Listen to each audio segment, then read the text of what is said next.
Hello and welcome. I'm Bill Wake. We're here working on a program to assess the similarity between musical tunes, and we've come a long ways as far as parsing notes, and we just finished parsing rests, but now we need to work on a piece that defines when you parse a note, what's the default length, or what's the current length of that note. So you'll just see a stream of notes like A, B, C, and you don't know if they're quarter notes or eighth notes unless you have a length defined somewhere.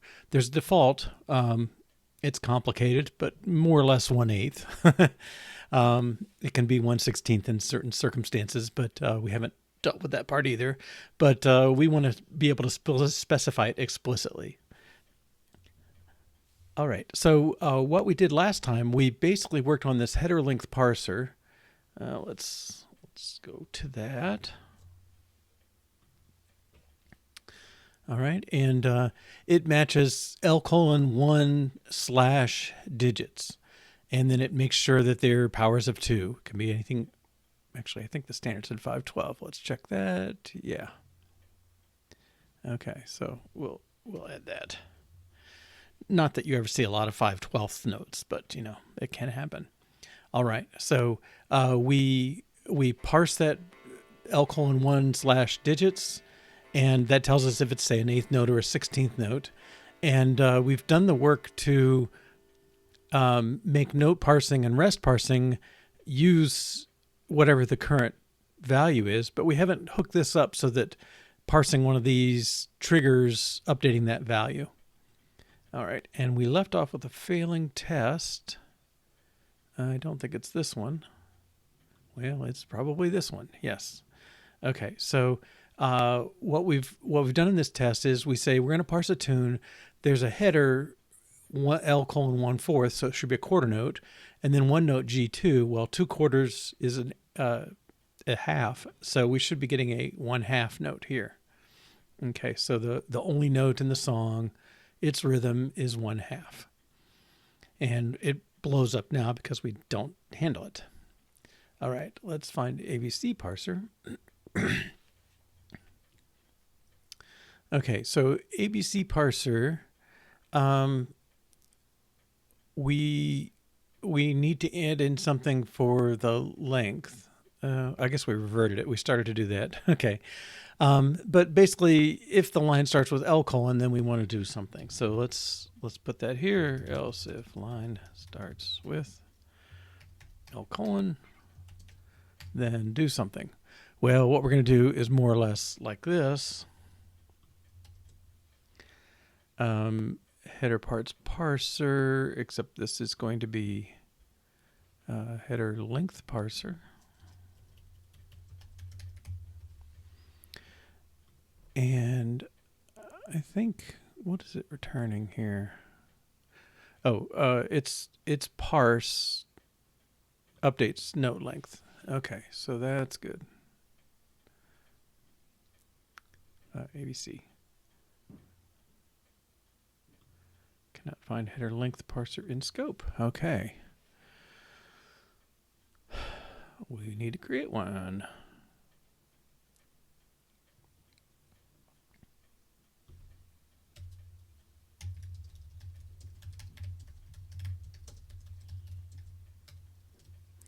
It'll be a header length parser. And put it after this.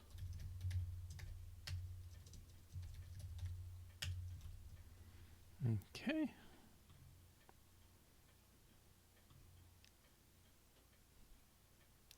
And then what does this thing want? Well, it wants the state, the line in the state.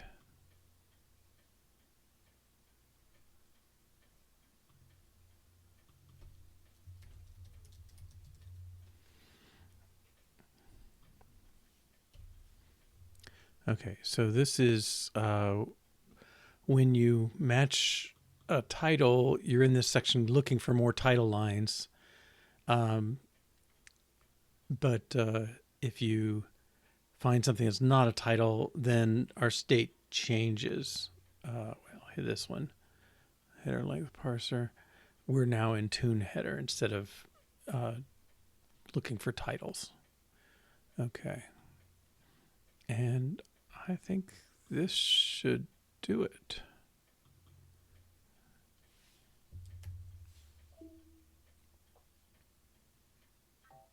Well.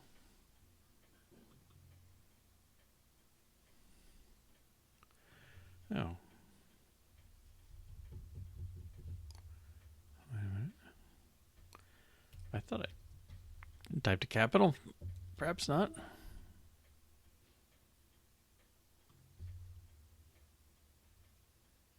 Oh no. Okay.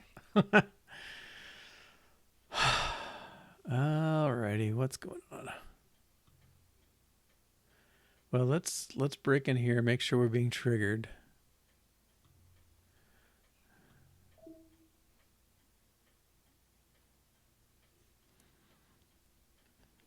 Okay, let's look at tune state.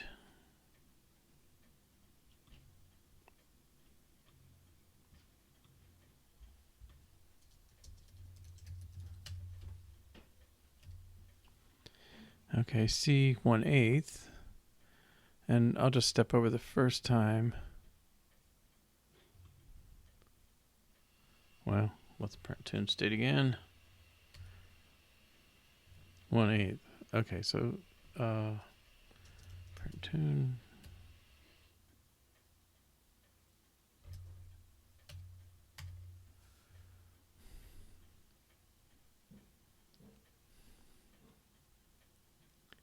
Well, something didn't get pulled. Okay.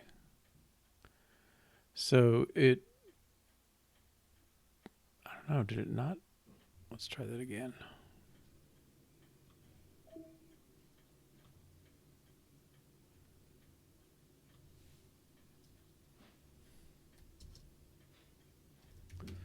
Make sure it lines what we expect. Oh, no. I guess I need to be a little more explicit there. Okay, let's try that again.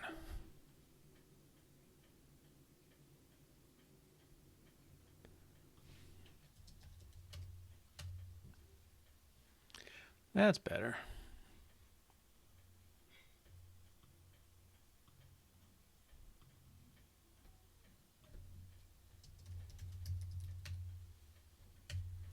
Well, I think I can continue from here, but 1/4. Okay.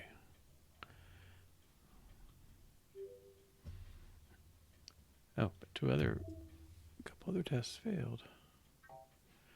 Okay, what's this? Unknown information field.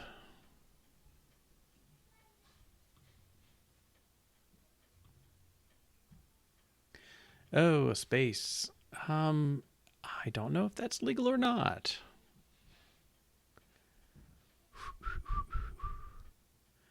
It probably. They're not very specific. All the examples show no spaces. These two.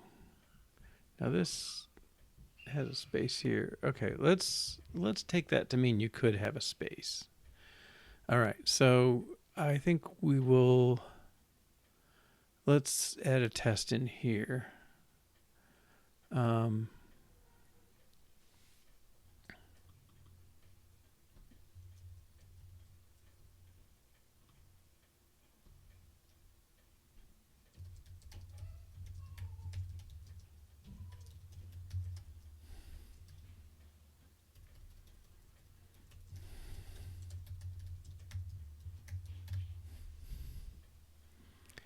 Okay, and instead of L:1, let's put a couple spaces here and here.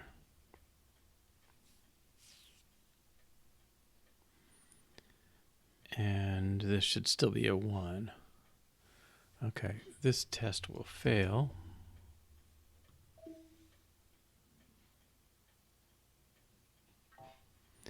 Now, before it was the previous test, the one up, the, I don't know what you call it, the blank line looking for tune header or whatever the error was, it was ignoring L lines completely. It would just say, oh, if you start with an L, I'll just ignore you. Okay, but now let's define spaces.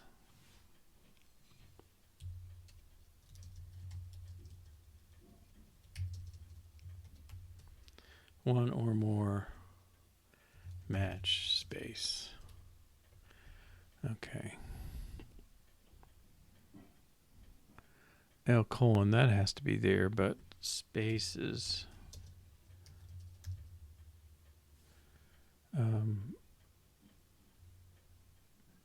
Is there, and spaces at the end. I don't think you should be able to say them in the slash. That seems a little weird to say in the middle of that. Okay, but this test should pass now.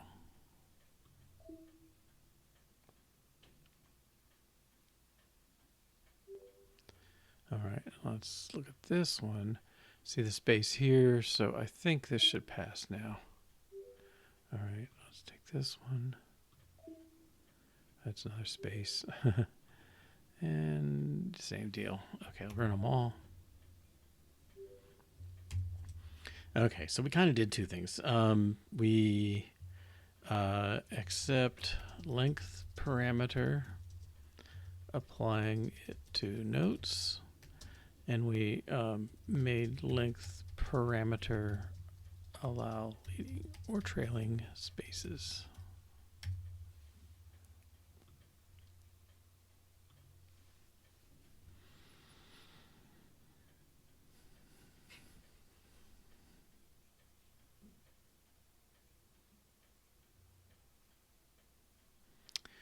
All right, so the next test on this is the same thing can happen.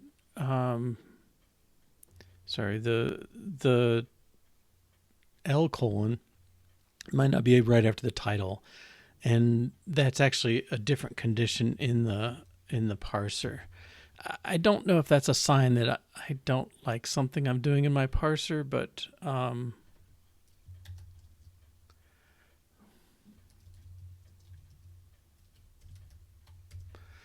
what I'm going to do is test length in tune header. All right, so we're putting an R, which is a remark, and I think we ignore that now. We'll find out in a minute. Followed by our L clause, and let's just mix this up. Let's use our 5/12, and this should be 1/256. Okay. So length line in tune header. Yeah. Okay. And we'll build and run this test. And unfortunately, the way our parser is set up, I don't see a way to avoid duplicating this, at least in our current configuration. So this should happen in the tune header as well. And that should be straightforward.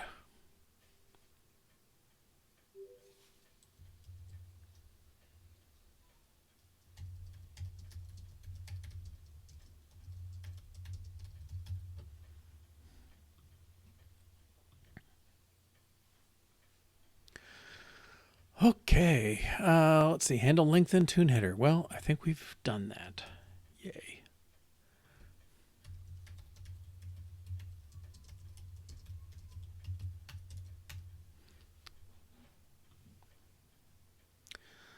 All right, so meter, well, that feels a little out of necessary scope. Even this tune header length thing is a little, I guess I need that. The meter, let's look at it, but I think we're gonna delay it. M meter. Okay, so standard meters like 6/8 or 4/4. You can say common or C/ cut time, or none, free meter. You can specify complex meters. Bum bum bum bum bum bum bum bum bum bum bum bum bum bum. 2 plus 3 plus 2/8, and so on. Okay, free meter bars can be placed anywhere you want. Okay, what?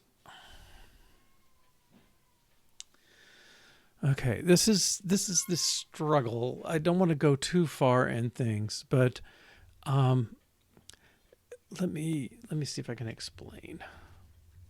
Okay, so the way it is now, you come in and you say like A, B, C, D, E, F, yeah, you can do that. G, A. Okay. Now, we would like to quantize. We want to say, I want to know what note is sounding at any particular instance. So I want to put a steady beat through it. All right, so let's say if this was L colon 1/4, okay, and there's more header stuff, but if we said these are quarter notes, A, B, C, D, okay, that's fine, but let's make them eighth notes.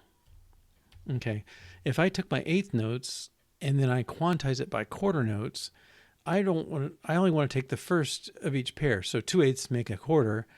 The first half is an A, the second half is a B. I would just like this to look as if it were L 1/4, A, C. So C and D, we'll take the second one, E, G. All right. And by ignoring those eighth notes, what I do is if the first version is kind of a fancy version, Whiskey Before Breakfast, bum, bum, bum, bum, bum, bum, it starts off with a rising scale. The simplified version is like bum, bum, bum.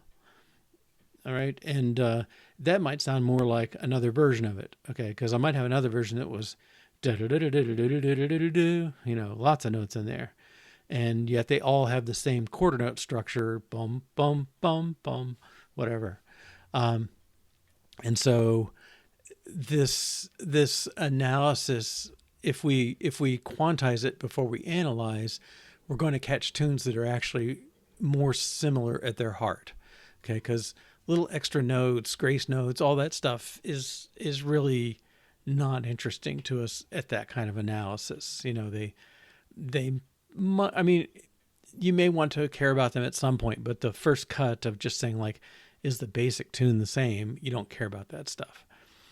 Now, we currently, the way we represent this piece of score is we have a bar line element, a note, note, note, note, bar line, note, note, note, note, bar line. Okay, but there's another structure in the music, and let's go find the example I keep pulling up here. I don't know why I go back to this because any song really demonstrates it, but there was an example in here somewhere. There we go. The structure of the music, we have the notion of parts, like an A part and a B part. You can say the tune is A, A, B, B. It has an A part, repeats it, B part repeats it. There's another level that's sort of like between the first bar line and the last one. Notice this double line here. That indicates it's kind of a, I don't know, I've been using the word section, but I don't know if there's a better, more official musical term. But that is a meaningful construct. It's kind of a whole piece of a larger piece. Then within there are measures, and they're separated by those bar lines, or notation of the bar lines. So C here says this is common time 4/4. Each quarter note gets a note. Well, this little black ball with a stick on it is a quarter note. So quarter note, quarter note, quarter note, quarter note. There are 4 of them. 4 quarter notes. Quarter note gets the beat. So there's 4 beats in this phrase. This one has a dotted half, which is really the same duration as 3 quarters and then 1 quarter. So it's still 4. Each of these is 4. There are circumstances where you might not have exactly the right number of notes in a measure, but usually that's the first and last measure. And this one has a dotted half, which is only 3 beats. So something's funny. What usually happens is if there's 3 beats down here, there was like an extra beat up here. It's called a pickup note or notes. And, the pickup is not really subject to the 4/4 bit, but the rest of it should be. Why this is not a 4/4, I don't know. It's got a fermata saying hold it longer. So it really is in effect a 4/4. But if we went to the next section, we would probably find the pickup note that, 1 quarter note left over standing by itself and going on. Okay. So the measures, the first one can be unusual. The rest of them are sort of standard they match their marking here, their meter, and then the last one can be special. We don't have a structure. Remember, I said our structure was like bar line, note, no note. It would have a rest if it had any rests, like here, and then another bar line, and so on. It doesn't really impose any structure. It's just a sequence of stuff. Okay, but there is a structure that's parts, and within parts are sections. Within sections are measures of either pickup measures, regular common measures, or ending measures. You can have variant endings and stuff. So there's more and more complexity every time you look. But even in that scheme, like I don't have anything that's a measure that has 4 notes in it. And I would like to, for quantizing purposes, let's say I'm quantizing this to half notes. Well, that means every 2 quarter notes is a half note. So I would say this first note is a B, D, F sharp. F sharp is still sounding. I think I want to say that. D, D, D, C. Okay, so I'd like to use this notion of what's the measure and the timing within the measure to say where my quantizing is picking up the notes. Okay, and I think I need the measures to do that. I don't think I can skip that. The only funny thing is, like those pickup notes, I don't know what to do about them.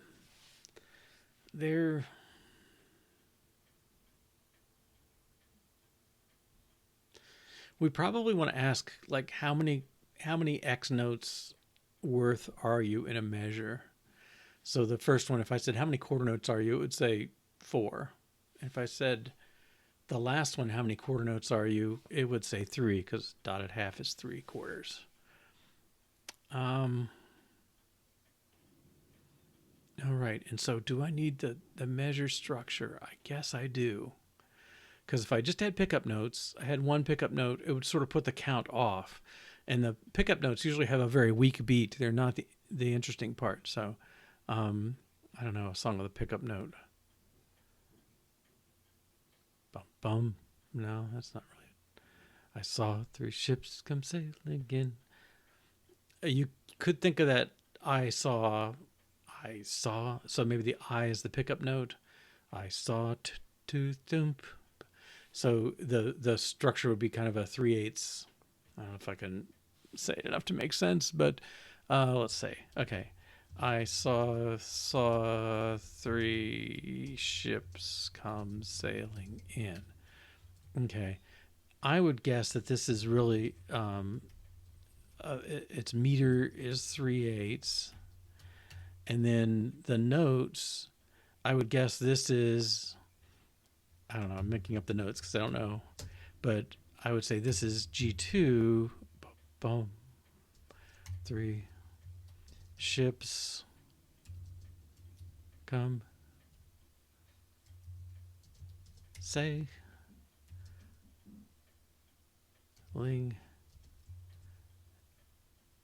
in, maybe it's 3 beats, I don't know. Okay.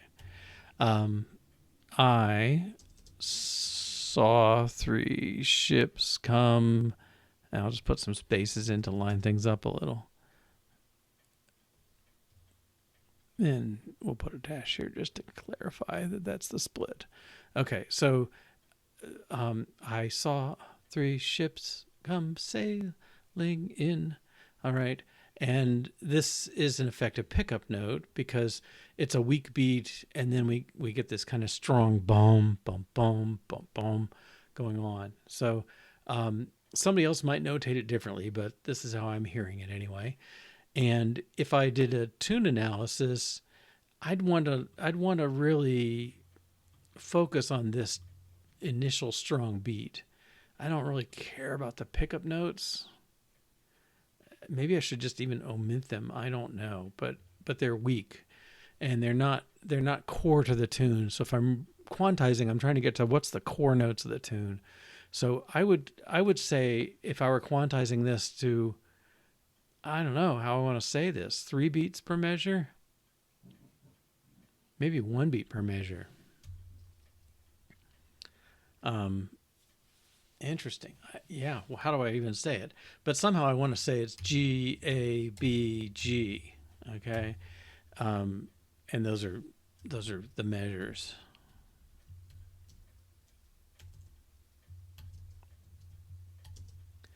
Okay. So I'm going to delete this in a minute. I don't know why I'm being picky. All right. But somehow I want to say I just want the 3 beats, the 3/8 notes. So maybe I have to specify how many beats I want to consume. That seems plausible. And I think I'm going to drop any pickup notes and then say, okay, you got three beats in a row. The first one of them, your first note is a G, and then these 2 other beats we just ignore. We're just taking the first note of a 3-beat thing. Same here, A, B, G. The fact that this one switched to A, that gets lost. We don't reflect that here. Bum, bum, bum, bum. Okay, maybe something else. But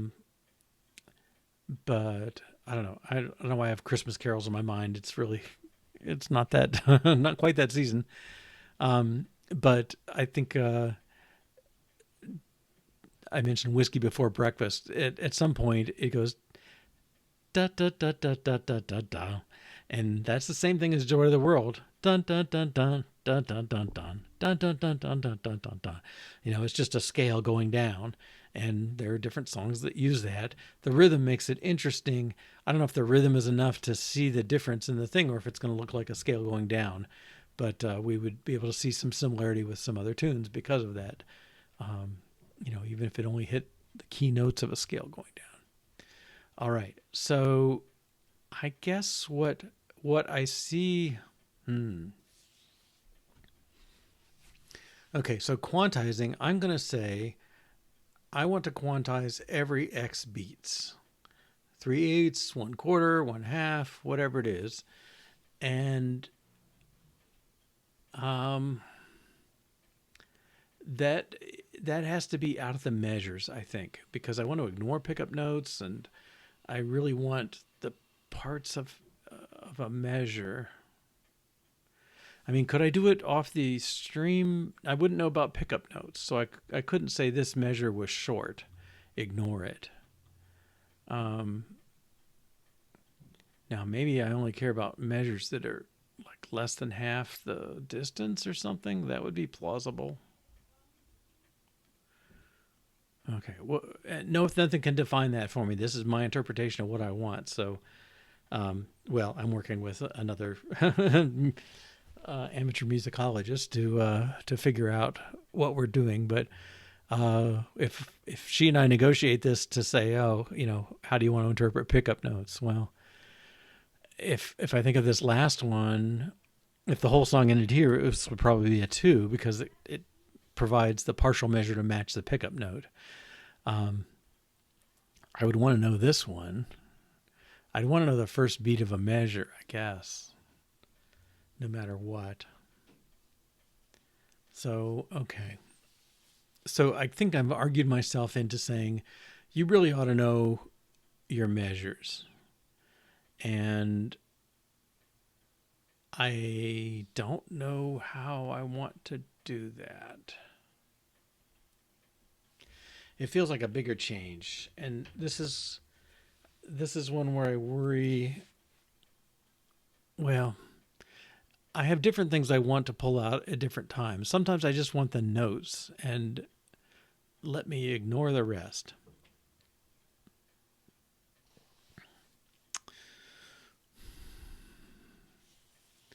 All right. Well, I'm going to go back to another picture we had, a hierarchy. Okay, parts contain sections, contain instructions or pickup notes or common measures or endings, which may be variants. Okay. It's like, do I need a structure? I need a structure like that. I already have parts. Let's see that. That would be in Tune, I believe. Yeah, a tune matches a character to a score, which is a piece of music. um, and so a tune consists of parts. I don't know. A tune should consist of parts containing sections. I don't know if it's just sections are real or not yet, but certainly parts contain pickup measures is probably a real thing. Pickup measures, common measures, and endings, and then measures contain possibly instructions. We haven't worried about that, but certainly notes and rests and ties.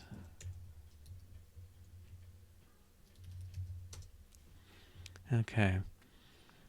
Um,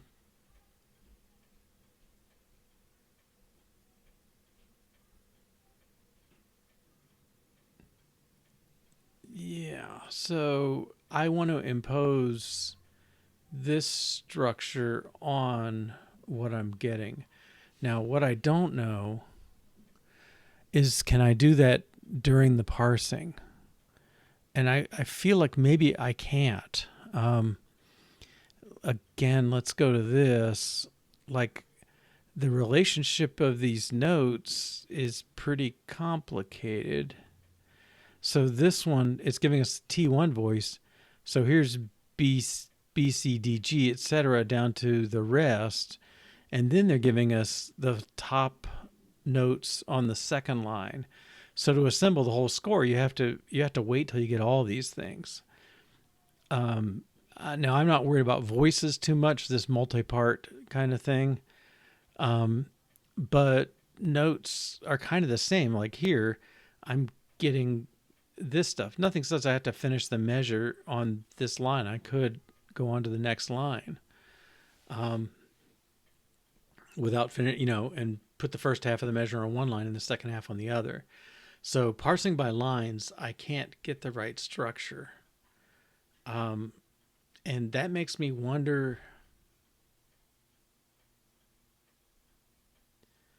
Well, it makes me feel like we got to do a little bit of a design backtrack, which is not unheard of by any stretch, but not the usual case for incremental design. But and I don't even know if it's backwards because I think we're going to say, parse this thing, build up the tune as a stream of stuff, notes, rests, bar lines, and then come back through and identify the measures. Okay.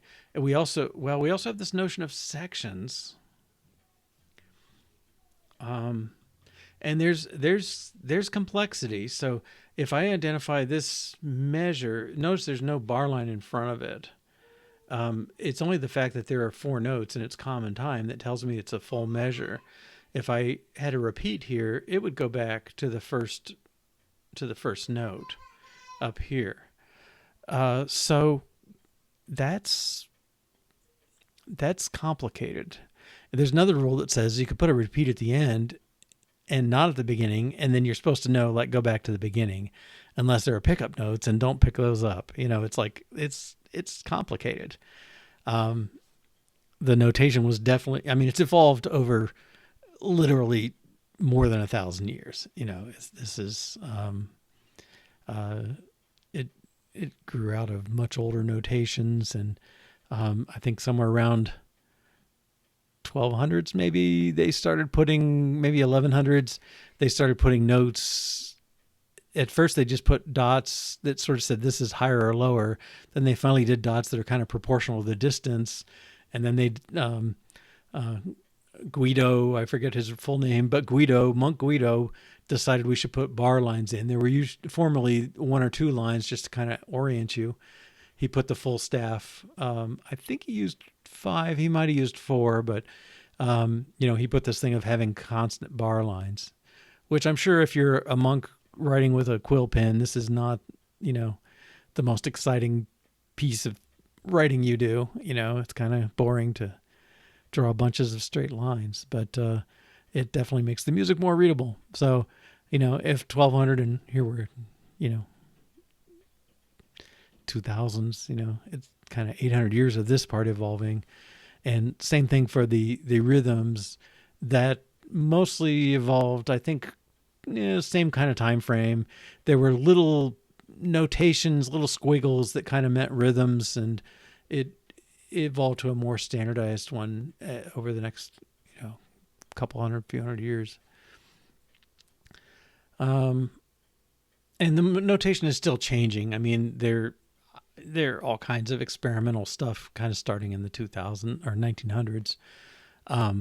Circular scores and just totally different notations and stuff. But for what we're dealing with, okay. So I think what we have is okay-ish, but and maybe it's more than okay. I mean, maybe there's no harm in having the stream of stuff, bar lines and all that, but somebody wants to come in and impose an analytic structure on top of it and say it's really parts with sections and repeats and measures, and some of those measures are pickup measures and some of those are ending measures, and all that stuff. Okay, so I guess the question is, when do you define this? And I think the easiest thing to do would be to define your whole set of tunes with the streamway and then go back in and say, now analyze them to compose the meter structure. Build the tune structure.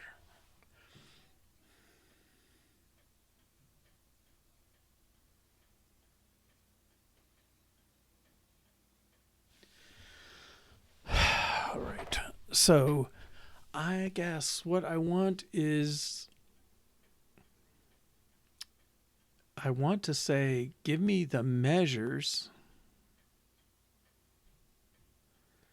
I mean, it feels like maybe we're taking a big bite is part of my problem. Going from L without a meter, I think we're going to have to define a meter. And then we can define measures. Then we can do this quantization. And I think the quantization, if you said every quarter note within a measure, I want to get the current sounding note. That can be done once you have the measures and the meters and stuff.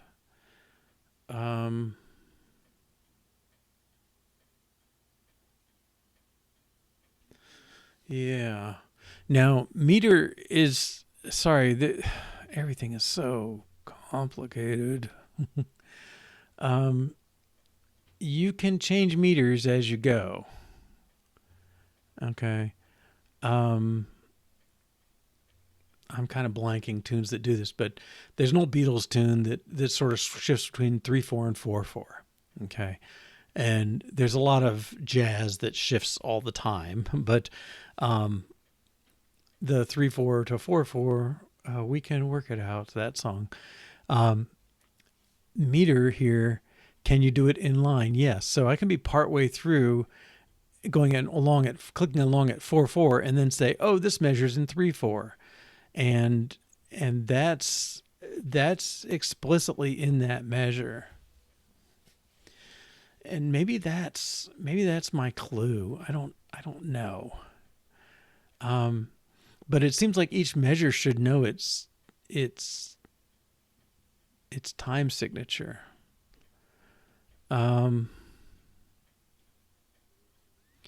Okay, so we need to do some sort of. Let's look at our parser. So we do fine tunes. What's the result of fine tunes? Well, it's this method is the sort of main entry point. The result of fine tunes is a tune structure. And let's see, tunes. Okay, I've got all the tunes. The reason I can do this is because I got to the end, and I theoretically know the end of a tune because the next thing starts. But I think I've dealt with that in the parsing. At the point we create the tunes, I think you could say, I want to modify each tune to analyze the measures. Okay, and we notice there's no measure object over here yet, so that's something we're going to do.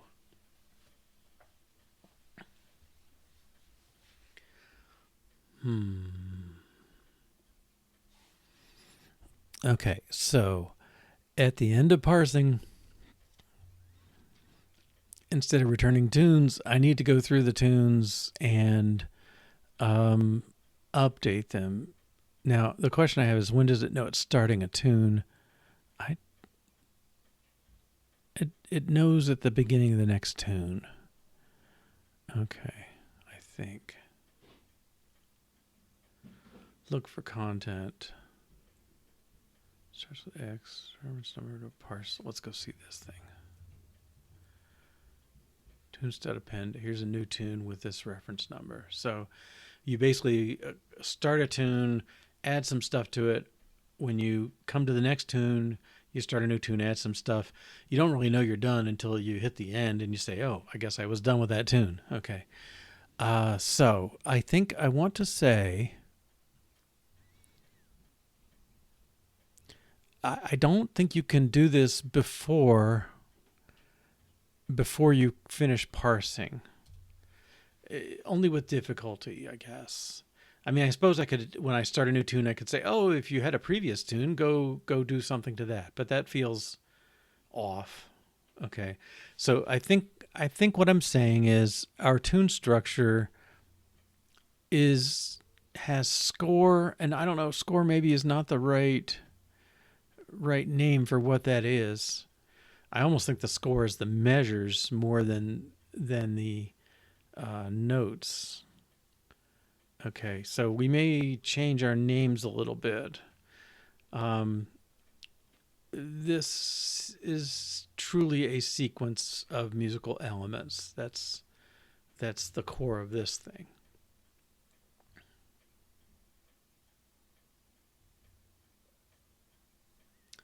And maybe that's the elements, but I want a tune.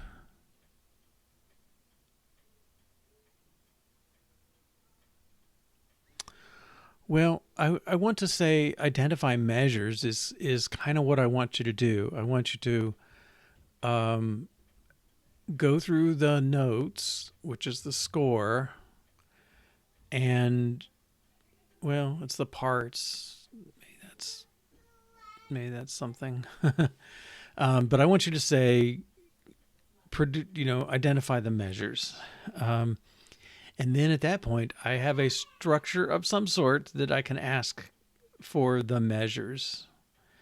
And I think that will be better. Okay, so let's do that. Let's say I'm going to ask a tune to identify its measures and then make sure the measures are what I expect. Okay, and I think maybe we can pull in enough to do all the different kinds of measures. I mentioned pickups. Oh, hey, 5KD. I don't know how to say it, but welcome. I'm terrible at looking at the side and picking up these things. I don't know why this is covering it anyway. Here, this should be like that. Okay. Let's see. I don't know how much you heard. Skydive. Okay. Oh, I get it. Do you kind of have a general picture of what's going on here, or should I explain where we're going?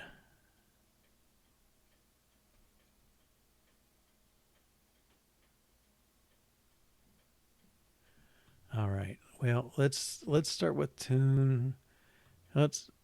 Okay, just see good.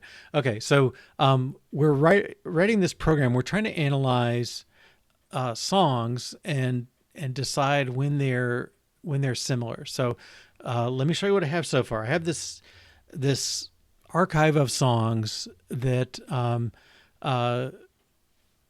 someone has basically encoded into this. It's called ABC notation, and it tells you the notes of a song. These she's doing variations of Deck the Halls, kind of going back to the original songs It's known as no scale, and it's an old tune. And you have this ABC notation, and you can feed that in, right? This is all we have so far, but you can generate this report called a Parsons code. And, well, what's going on there? Okay, we'll have to look at that. Oh, have I broken something? Oh no, I've broken something without even knowing it. Okay. Well, what's supposed to happen? Let's see if I can put this somewhere here. I don't know if I have a picture, but what should have been happening is it does something. It says A B C D. What that is, we start out and we're going up to A. Well, A starts, then we're going up to B, and it makes a little graph. We're going up to C. We're going up to D. Up to E.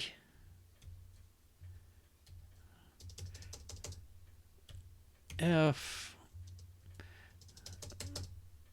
G, and then the next note is A. Well, that's back to the original note, so that's down. Even though it's down almost an octave, but it's just a direction. So this Parsons code graph gets us the shape of the tune, if you will, and I really feel bad I broke this, but at any rate, the shape of the tune, this is, I think, 36 versions of the same tune, quote, same tune.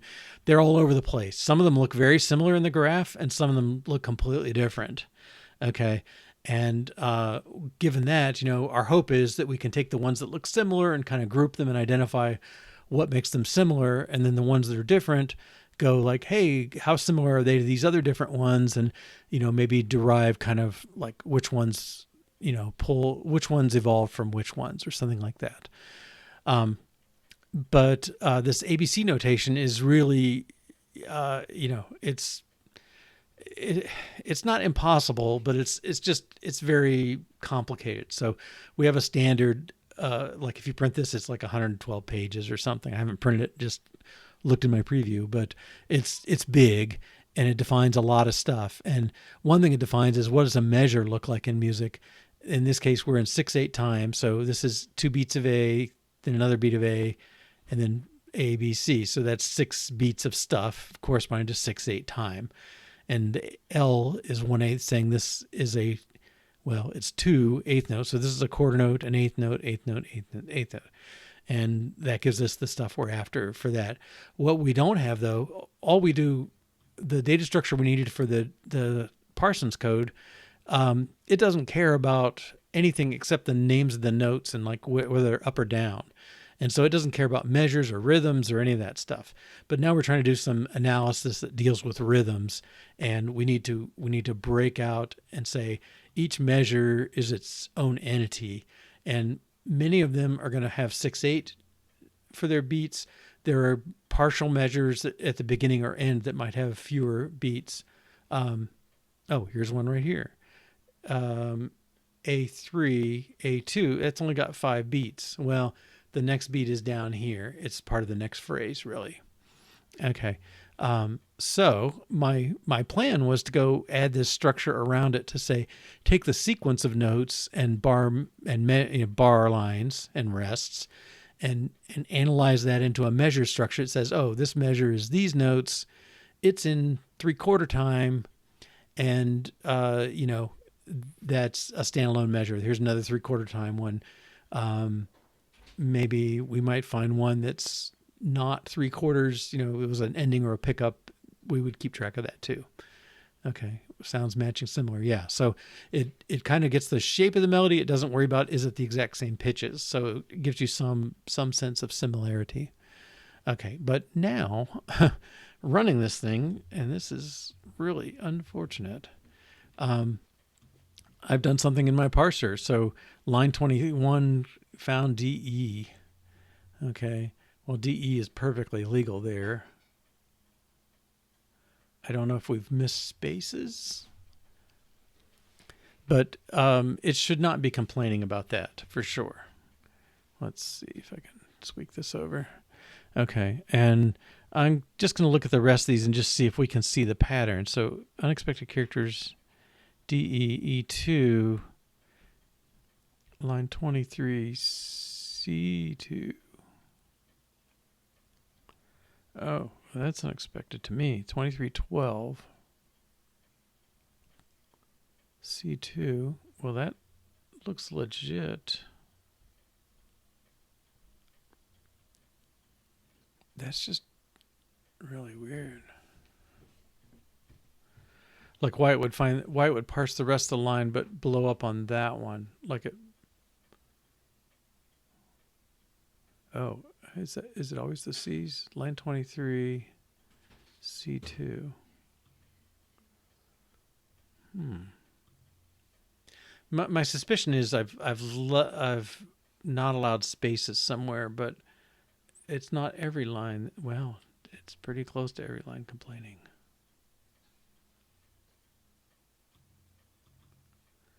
Yeah, I don't know. 2312. 1, 2, 3, 2, 4, 5, 6, 9, 10, 11. Yeah, like what's the matter there? I think maybe the bar lines are not allowing spaces after them. Is that possible? Okay. Wow. Okay, so I've missed a major corner then here. Let's see, where would that be? We have note line parser, I think. Okay, let's make sure everything's running first, test-wise. Well, I can tell you, it's a bottomless pit of stuff once. So, I mean, she has 35 or 40 versions of Nauskalen. She's been researching. There's an old song called the Bird Song sometimes, but these various birds give you advice, and she's got dozens of versions of that, and lots and lots of old tunes that just come up with crazy variations. I play with somebody who's kind of an expert on these old tunes and their variations in dulcimer land, and he has he calls them squirrely tunes, just weird versions of Buffalo Gals or Yellow Rose of Texas or something. Oh, okay, cool. I'm not doing much web stuff. This is all in Swift, but having fun with it anyway. Okay. All right. So let's see. Okay. Yeah. Tests are running. So let's push this. The difference here.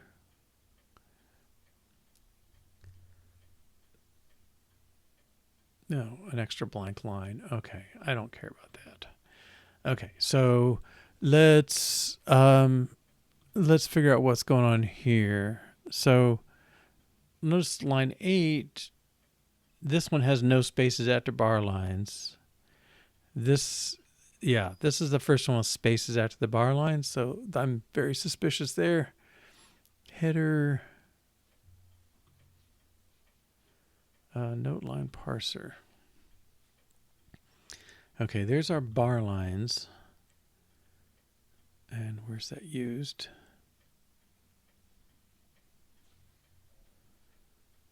Okay. Right. Yeah. We accept notes in front of it. I don't know why we don't.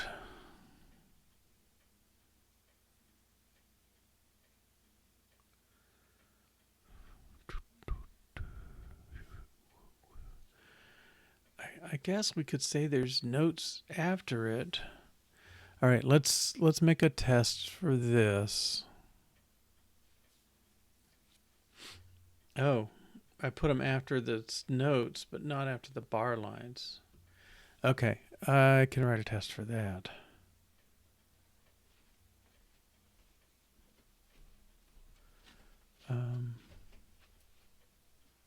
Excuse me. All right, so note parser tests. Checked in parsing.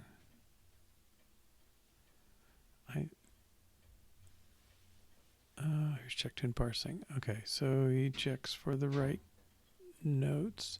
That one should be okay. Allows bar lines. Bar lines are captured. Let's put one in here that's bar lines may have spaces following.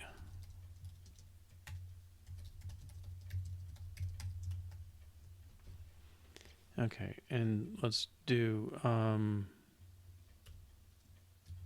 a bar line space B. I think that's going to fall apart.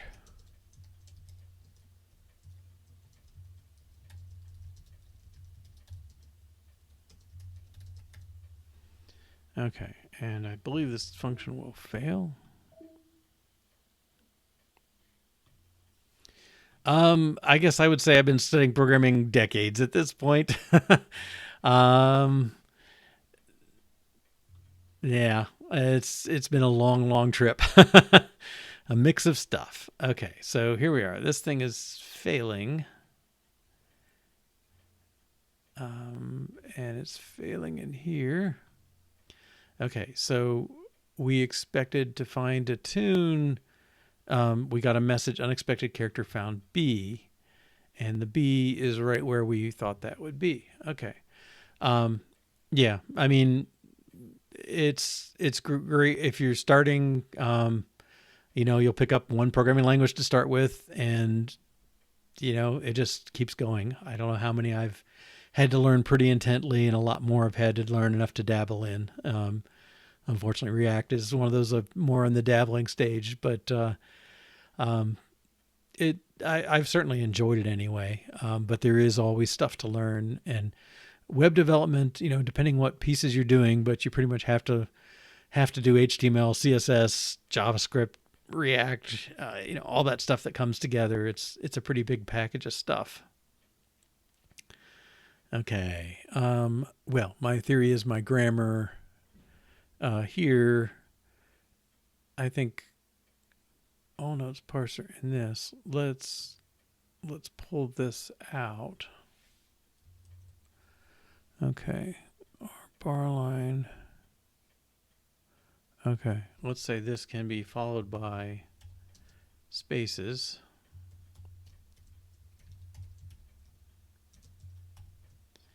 Okay. And then the whole thing piped there. So I don't need this set of parens now. Okay. So I'm saying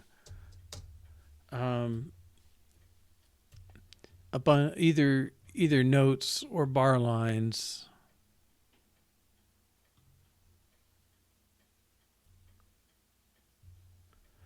followed by spaces. This less than ampersand, that's this P combo library. The less than says keep the thing on the left, and the ampersand says we're appending it. So we're this followed by this. Okay. My first language or languages. I kind of learned to read Fortran first, and then BASIC. That was kind of what you learned back in those days. Pascal was probably next, and then I don't know, C and Lisp and all kinds of stuff along the way. I used one called Bliss that's basically totally disappeared as far as I can tell. Well, Fortran was even fairly old when I started, so there's something there. But yeah. I worked on COBOL compilers for a while. I was at Digital back in the day, working on the PDP-11 compiler, and then later on the VAX stuff. But yeah, I never really learned to program it. I learned enough to write a compiler, debug people's COBOL, but I must have had a class along the way for it somewhere, but just never used it for real. But yeah, I mean, a lot of time in C, a little bit of time in C++, a lot of time in Java, a little bit of Kotlin, Swift in the last couple of years. I don't know. It's a lot. You just had to pick up whatever's coming along as you go. I really liked Kotlin for what it's worth. It seems to be a much better Java. No, I don't know. Oh, keep covering up things. Okay, but yeah, I mean it's a good thing. I don't know what everything will be like in 20 years, but you know. Swift is basically iOS, so it's usable on Mac OS. Maybe in the last 2 to 3, 4 years, but mostly it was for iPhones and iPads. They've pushed pretty hard. I think the last version or two really supported Mac OS a lot better, more like a native app at this point. And actually, we're running it as a Mac OS app here. I don't know of anybody using it. I don't know if you can use it anywhere else than the Apple infrastructure, but it's similar-ish. I mean, it's in the same family as Java, I guess you'd say. It's got a bit more functional stuff and some stuff more designed to help it work in the Apple environment. There's stuff to support their UI and things like that. All right. So I added this spacing after here. I think this will go.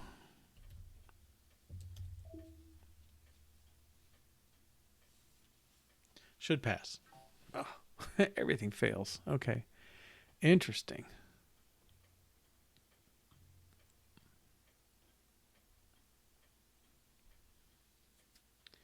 Spaces are not allowed between notes? Huh. Well, maybe this is not necessary. Let's take that out a minute. Because I'm matching the spaces in front of them before they do their thing. Then you match the thing. The next time you come in, you're going to match more of them. I think that might be okay. No, apparently not. Okay, what's going on? Let's put this back where we were. This should have one failure now. Well, if it's 2, I can probably tolerate that. Oh, it's 2 and they're both in here. Okay, yeah. So leading spaces to a bar line. Oh, wait a minute.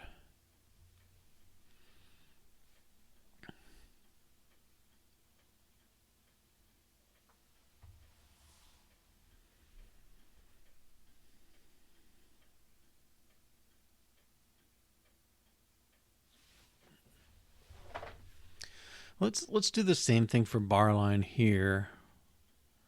I'm gonna move this down, put this in parentheses, add this. Okay, so it's stick. Well, wait a minute. Why were you okay a minute ago?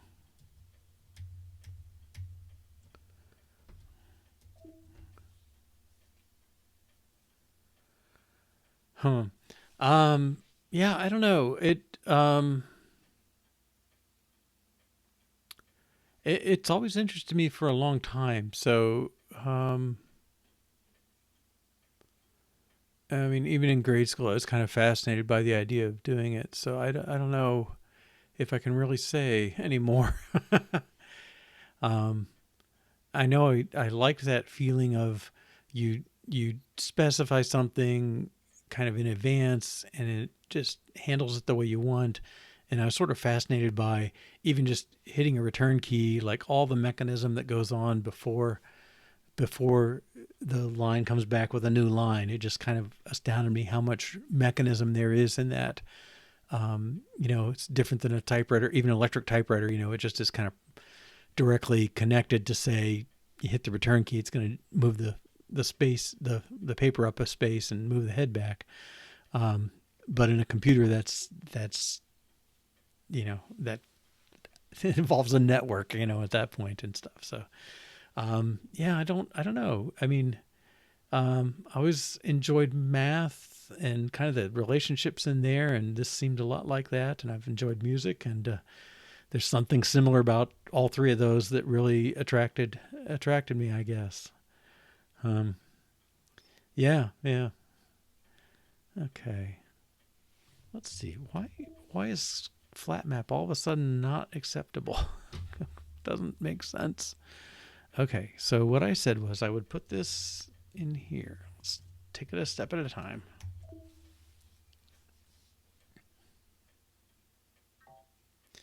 Okay, there's no complaint there. Now, if I do this, bar line and match spaces. Now I get flat map deprecated. What?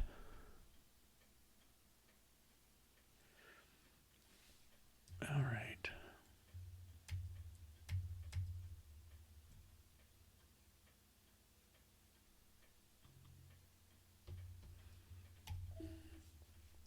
Something's very weird to me here. This, okay, and this is like a parsing issue.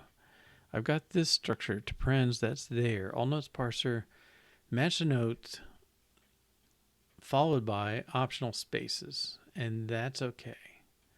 It's also allowed to have spaces in front. Bar line, let's see. I don't think it puts spaces in there. Right, it's just one of these characters. What if I put it up here? Match space. Multiple spaces.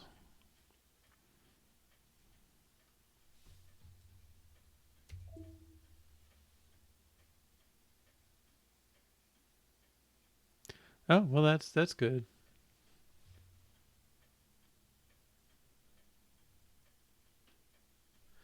I mean, I think it's all paying pretty well at this point for whatever level you're in, but whether that will continue, I don't know. How much it'll continue. Okay, I built without complaint. I don't know. This shouldn't matter, but it does.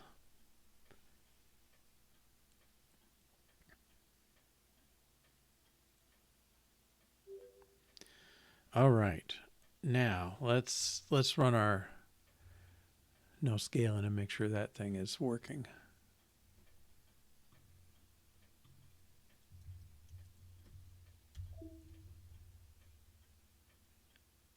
Yeah, yeah.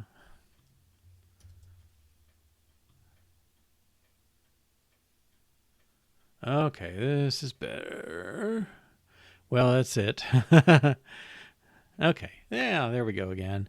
All right, so here's no scaling. Think of Deck the Halls, if you know that song. Dun dun dun dun dun dun dun dun. It goes up and down. All right, that's the pattern there. Kind of a mountain range. Very similar. Almost identical. Maybe identical. Okay, this one's short. Short. This one's close, but not. Let's see, we got two small mountains, a big one and a small one. Is that the way this is? Yeah, it ends up higher though, so it didn't come down quite as much, I think. That one's similar. These are looking very similar. That kind of two mountains, then a big one and small one. Similar, not the same. Totally different. Totally, some similarities. Totally different. Maybe, I don't know. It doesn't have that two small mountains in front. So you can see there's like 3 or 4 different patterns coming on here. And so these tunes have some similarities, but they definitely are not identical. Now, some of that may be that we're putting in every single note, and one of these may be notier, and adding more stuff, like we have to scroll out to get to it. Um, you know, but there's some pattern here. Small mountain, bigger mountain, small mountain. It's in lots of them. But yeah, this one's going mostly down and this one's going mostly up. And this one's just going, going, going. Wow, long version. Okay. So we've got that back in shape. Okay, so make sure spaces can follow bar lines.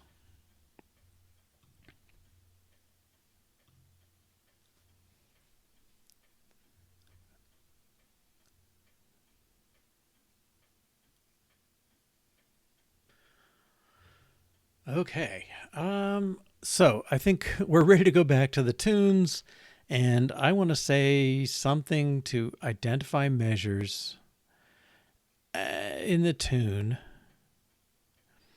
All right, and then we'll merge that into the overall parsing process to make it so when it finishes parsing the file, it sets up everybody with their full analysis within the tunes. Okay. I think we've gone a while, so let's take a break. We normally just take like a 3-minute break, enough to grab a drink or whatever. And I'll see you in about 3 minutes, and we'll tackle this thing of tunes with measures. All right, welcome back. Okay, so tunes. Let's go find tunes. Let's find it. We don't really have a tune test. That's kind of odd. Oh, it's not open. Grid something else. Okay, we still, there it is, tune tests. Let's alphabetize this. Okay, tune defaults to just, I guess that's just an A part. There's more going on than that in there. Okay. Well, I guess we want to say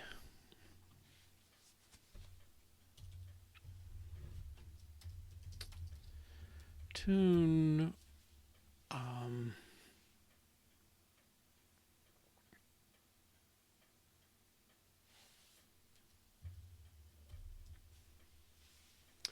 I don't know if what I want to do is get the stream of measures or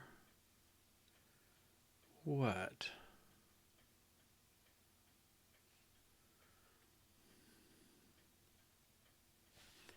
Well, tune knows its measures. That's probably an accurate thing.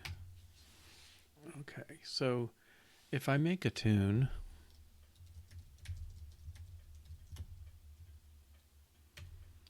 reference number 1, and then I think I had notes.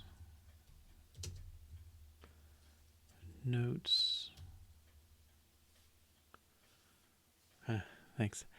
Let's see. Let's just give it.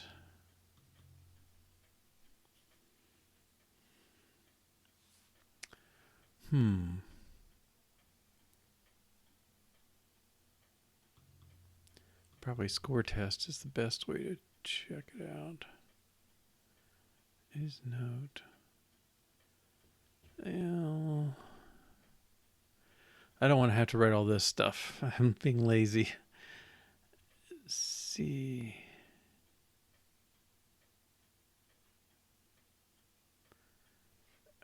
Well, let's do that. Okay.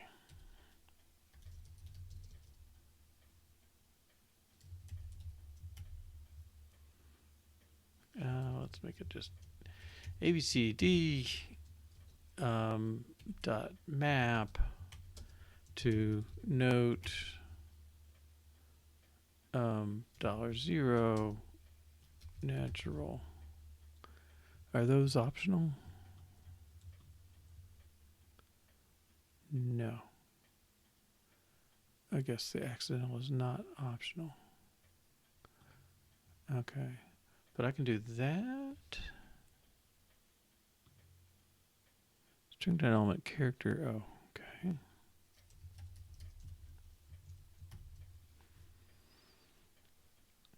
okay. Okay, so that gives me that. Let's make a score with notes. Okay, so I've put 4 notes in, and somehow I want to say tune.identify measures, and then I want to look at the tune. I guess I want to say tune.measure.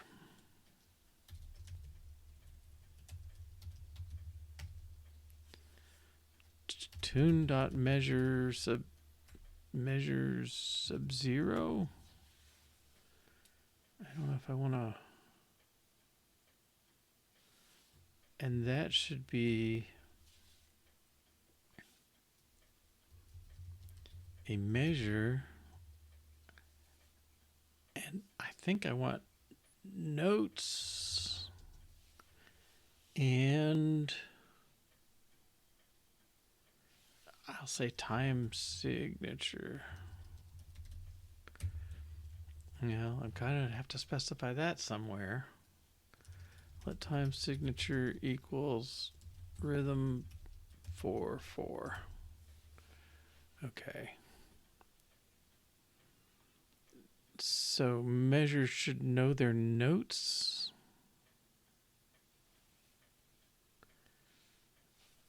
Okay.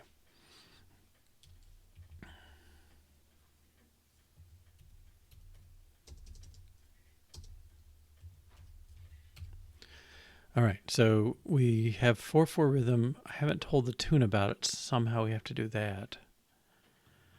4/4 rhythm, notes A, B, C, D. We identify the measures, and you should be able to give me back measure 0, the first measure, and it should be a measure.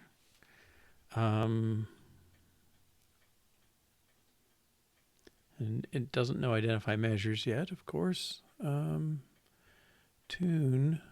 let's put this over here. Well, it needs a function identify measures.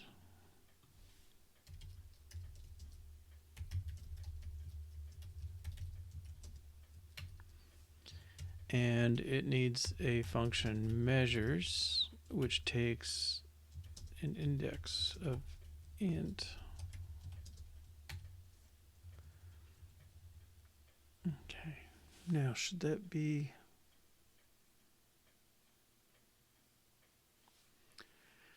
I don't know, I'm trying to work out the interface of this thing.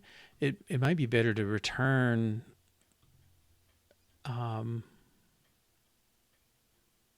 should I return the whole list of measures? Maybe that doesn't make sense. I guess you're asking me for a specific one. I think for now this will be okay. And its return type is measure, which doesn't exist yet. Okay. Let's make a enum for that.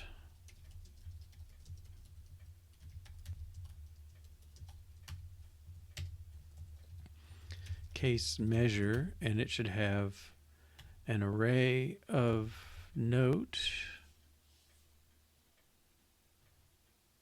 Oh, no, it's array of musical element, I think. Elements and a time signature. So each measure knows its time signature. I don't know, maybe the other order would be better.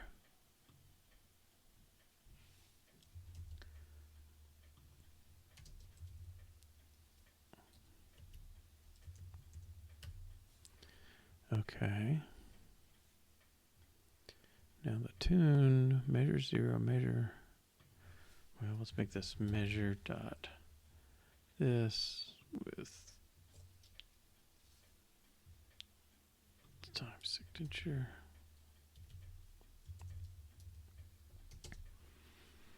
And notes, but the notes, well, let's see score. Score takes notes or elements. Let's give it elements. This is musical element dot note of that. Okay. Why are you unhappy? Measure conforms to equatable. Okay. Measure should be equatable. Okay. Let's see if this builds now. It's like it's not seeing this stuff happening. Tune has no measure type, member type, measure. Tune. Well, didn't I just add a function on there? Oh, okay. Return measure rhythm 4. This is just a junk value. Oh, it's just measure. Measure 0. Okay, build that.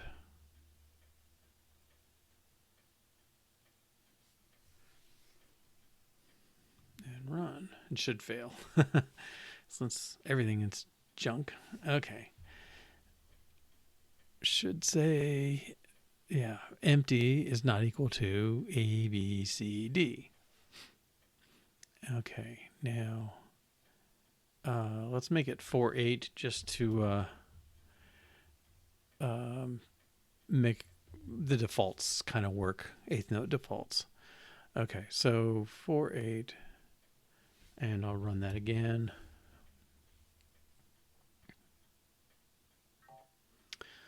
Okay, how do I like the interface? So I'm assuming you'll come in and ask for measures at a, one or more measures. By index. That's a little bit of a stretch, but not quite sure how to do it otherwise. Okay. The other one I could do is maybe make measures a sequence and have it return a sequence of measures. But within a part, I don't know how that would work out. Okay. We'll go with this for now. And I don't know, the cheap way out is just to return this.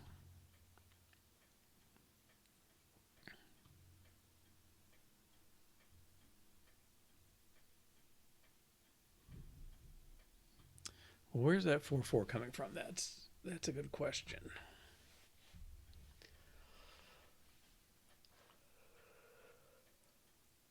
Because I don't think tunes don't really know their rhythm yet. Okay, because we haven't put a meter in. I think we can default.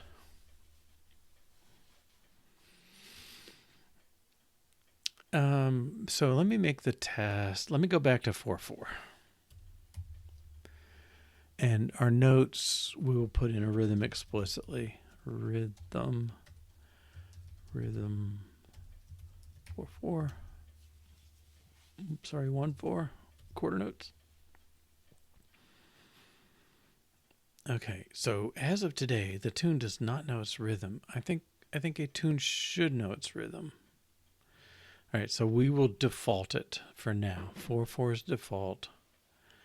And then the measure,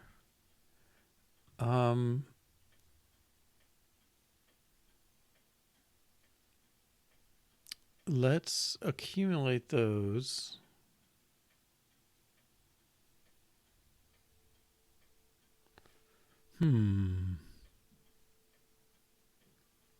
Well, notes is a score. And scores and well, we can get the elements. Okay, let's do that. Let's just take. I'm looking for a cheap return that just moves us forward a little. What if you just took the whole song and called that the measure? I think that's okay-ish for now. Tune measure 4/4. Let's take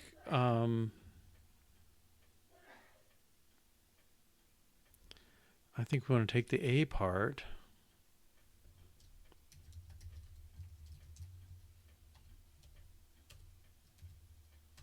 elements. Okay, and then let's just say this is default rhythm.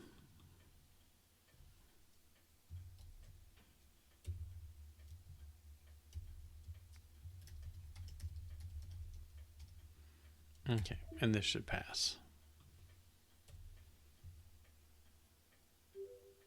All right. So we don't have to identify measures doing anything just yet, but I think what it should do.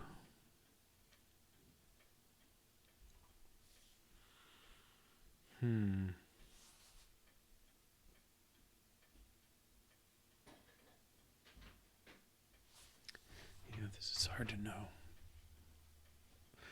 I mean, it's got to go through all the parts and do something, right? Because parts hold the scores. So, I think the score is what needs to know its own rhythm. Okay. Let's see if the score knows that. No. Okay.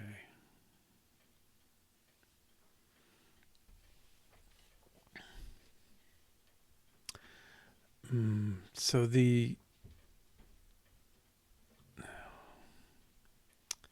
I just don't know.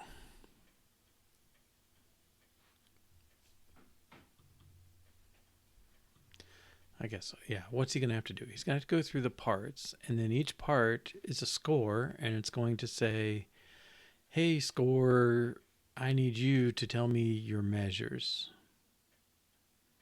That seems reasonable. And then where's he going to store them? I don't know if this makes sense.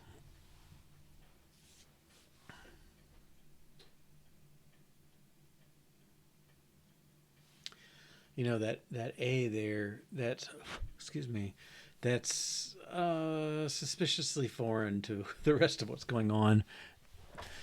I think A really should be an argument. You're going to say, I want the indexed measure in the A part. Okay, and so this is part of character, and this is the part, and our test should be asking in the A part. Okay, this should still be okay. So we're doing kind of a fake it type thing. All right. So self.part.elements. Okay, so he gets the A part. I think this thing needs to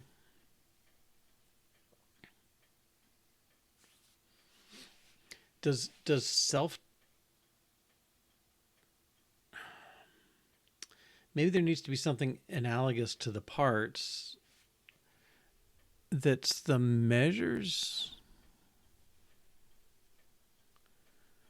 Okay, notes is the sum of those.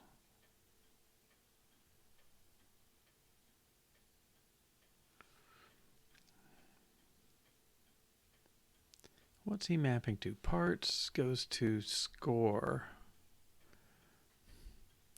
Well, I think somewhere there's a structure that has to be analogous that is measures, and I think this is maybe wrong, or insufficient or something. Maybe the score.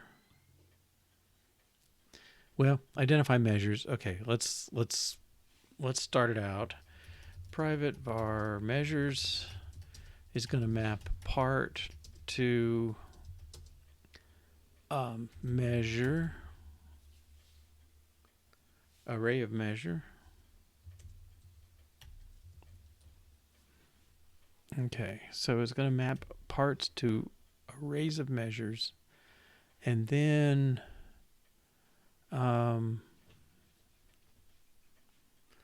assign, I guess it's going to have to default to empty.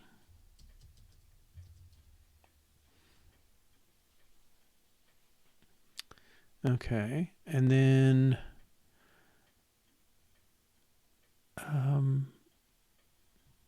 basically I'm going to say what at some point I have to run through my parts, get the incremental score, and convert that to measures. Okay, so I'm going to do parts dot keys. Okay, that gives me A part, B part, etc. Dot for each. What am I going to do? Well, I'm going to set measures for that part to the body of that part. Okay. What if I do parts dot for each? Key character value score. Yeah, I like that.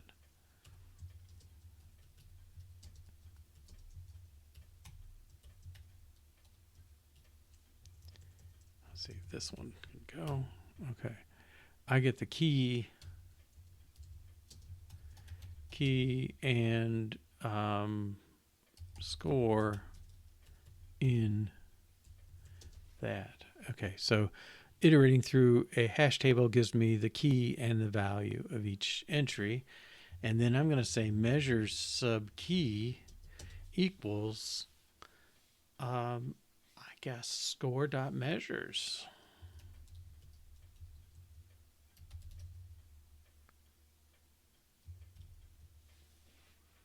And I'm expecting the score to know that. But if it did, that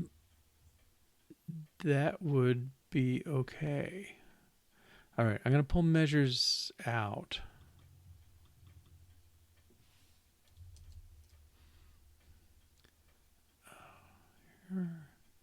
It's a domain class.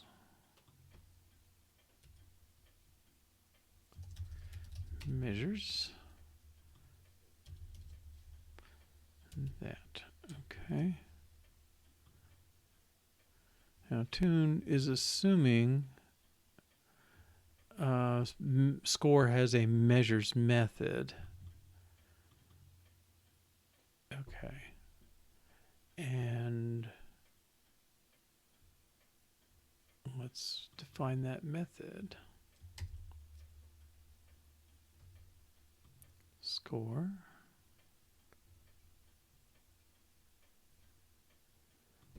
Has measures.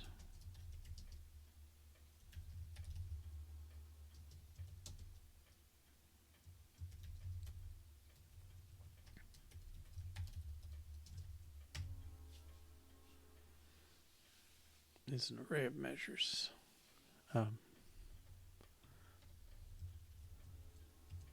Okay. And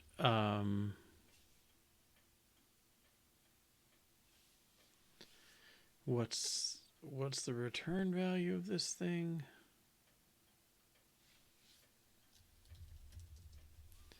Well, let's return an empty list for now.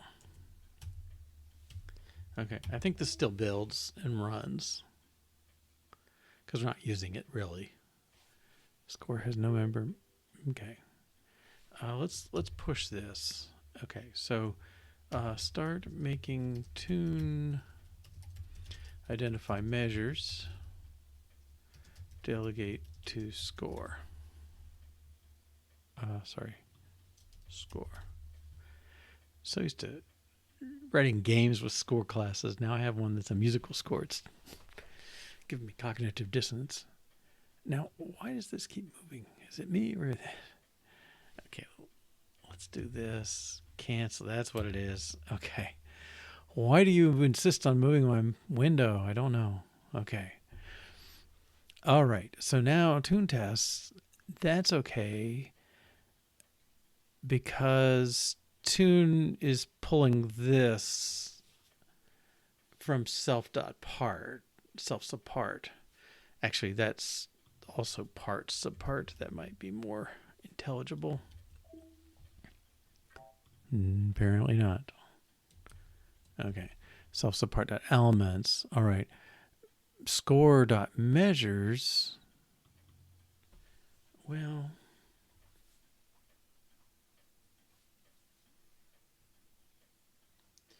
this is where the work is, right? I mean,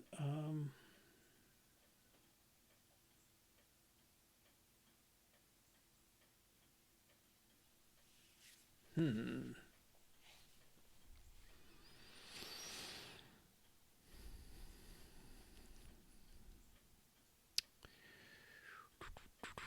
So somehow I want measure to be self-support.elements.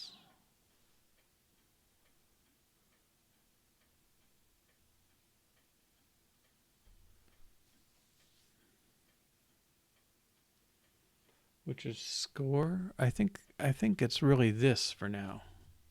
Whoops. Measures, if it just returns elements, what have we got?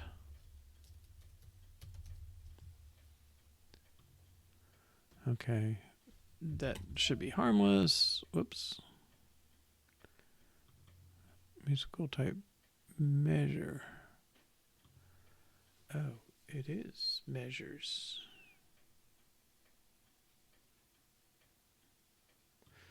Oh, it's this. Okay.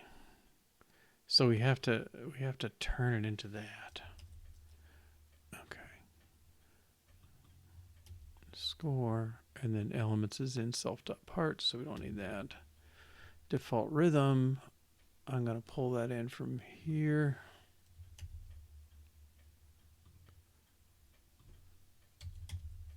Okay. Default rhythm 4/4, so this returns measure.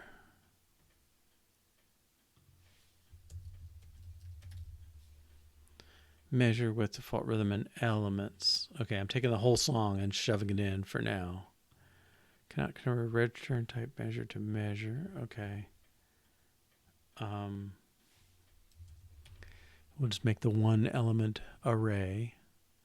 Okay, again, this isn't calling it, so it shouldn't care.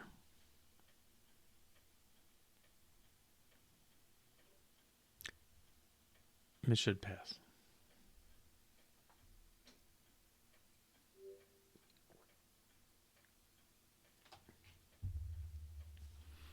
Okay, now let's use what we got. So if you're asking for measures, you should be able to go to measures subkey.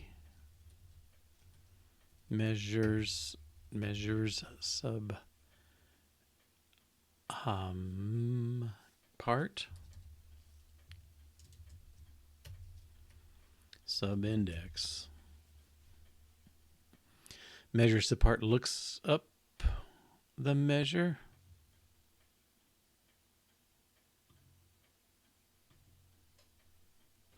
I guess I'll do this. Don't need that.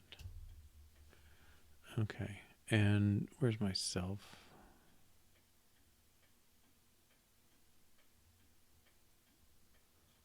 Subscript. Okay.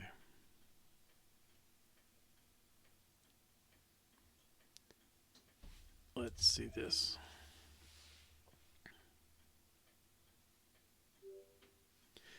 Okay, so we push measure calculation to score.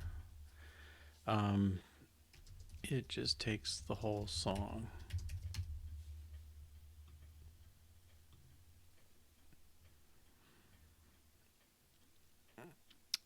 All right, so I think I want to worry about this just so I can get it off my list. It,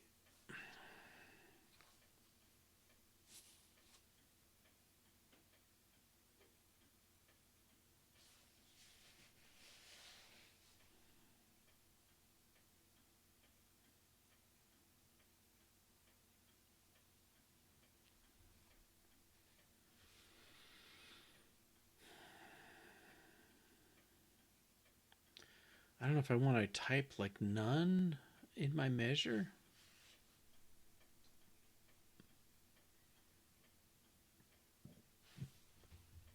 maybe that would be the way to go. Okay, so let's add a test.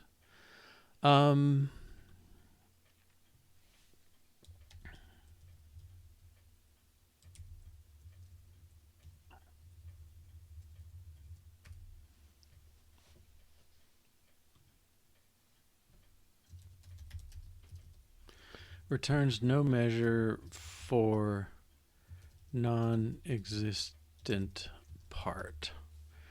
Okay, so if I say measure sub b, I expect measure dot none, I think. And I don't need any of this stuff in there because it doesn't matter what the score is or any of that stuff. Okay, so take a tune. If you identify measures and then you ask for a measure in a non-existent part, and maybe out of range is probably the same thing. Let's do measure dot none. All right, and so we need to update measure dot none. Measure. Oh, let's rename that. Measure. Let's add a none. Case none. All right. And that should be, well, it should fail. Should blow up. Yeah. Okay. So if measures subpart equals nil, then we're going to return dot none. Otherwise, we're going to return measures subpart dot index.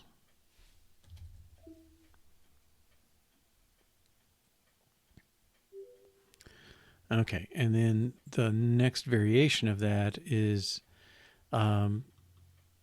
if we ask for a measure out of range, then we should blow up as well. Okay, tune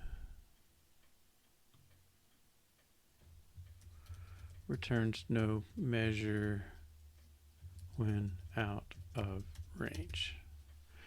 Okay, so we have measure 0 here, but if you ask for measure 1 or 99 for that matter, well, one's better.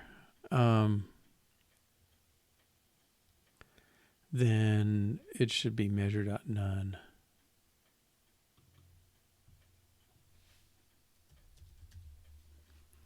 Dot none. Okay, so we put some notes in. If you ask for something outside the range, it should be a none, even though there's an implicit a part. Okay, and this should fail. Okay, and that is dead code, so that's fine. Is that dead code up there too? Time signature. No, we reference it down here. Okay. Let's see. So this needs to check.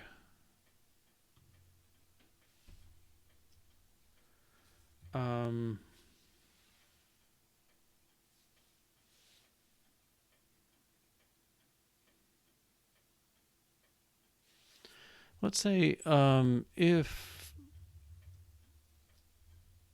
I guess we could say guard let measures for part equal this,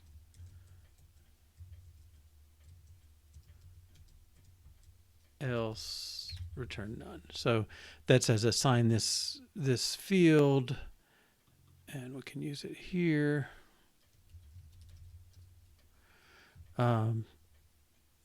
But if it doesn't, if it's nil, then return out. Okay. Now, if index is less than 0 or index is greater than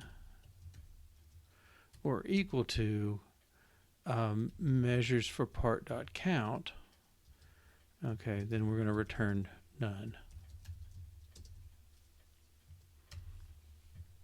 Okay, so if the index, if it's equal to measure part.count, while we're trying to access something with 3 measures and we're accessing slot 3, well, we can't do that because slot 0, 1, 2 are the 3 active ones. Okay, so this should pass.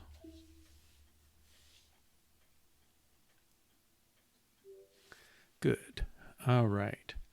I'm happy to have these kind of finish up tune with these kind of negative cases, I guess you'd say. All right, so it knows its measure. Good. All right, let's make sure that all runs. Check in. Add measure dot none. Return it for non-existent measure requests.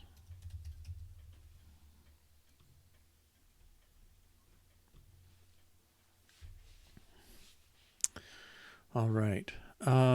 So now let's look at tune. So I want to be done with tune. I think we are.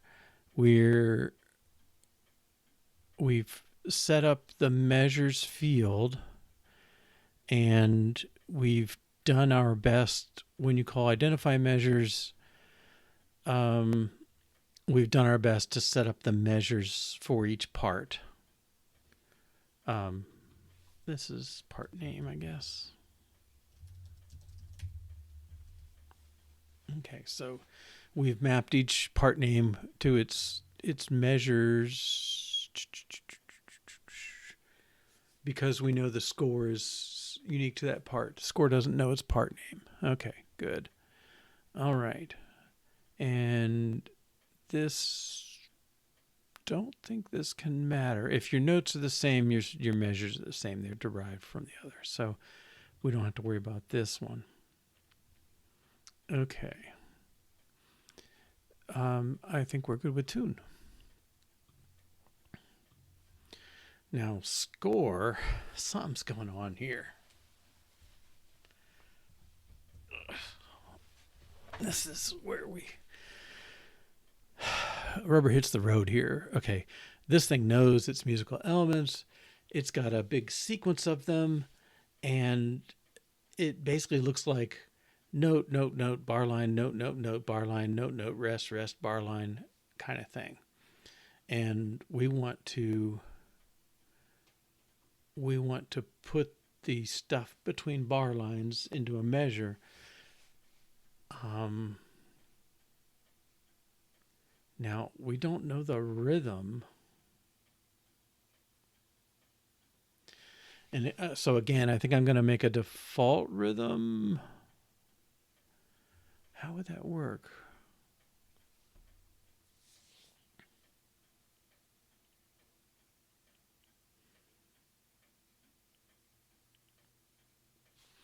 Boy, it almost seems like I want these rhythm notations in the stream. And maybe that's what they got to be. And they're allowed in the stream. So like at some point we have to do that. Let's pull default rhythm up.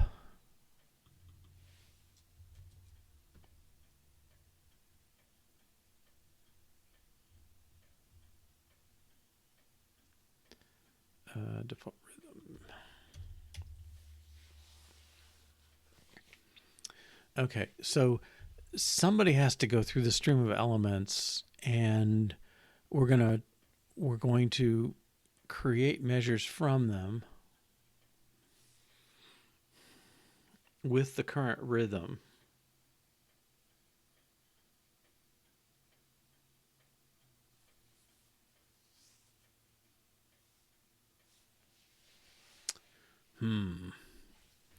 Okay, so this to me, I want to look at elements and see what it can do for me.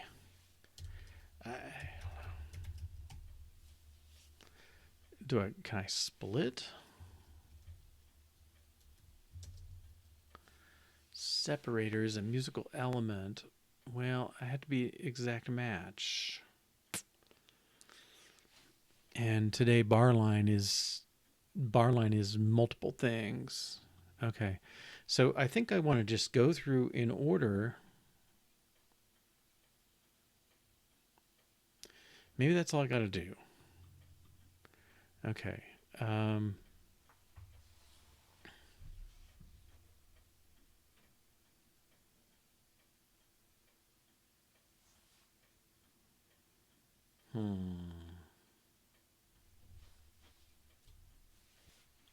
I need more tests here, I guess, is what I'm working on in my head. Because I'm about to do a bunch of stuff and nothing justifies it beyond one little tiny case. Okay, so let's make some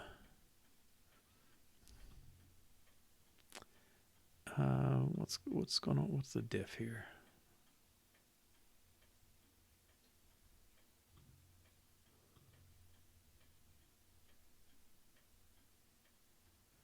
Oh, no diff.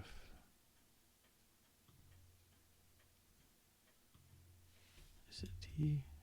No.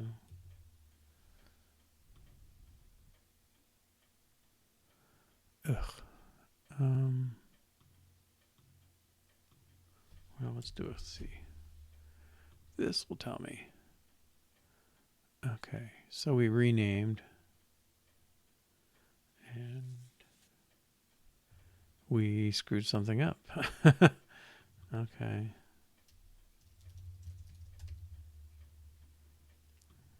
What about you? Move default rhythm up out of here. Okay, let's make sure this works.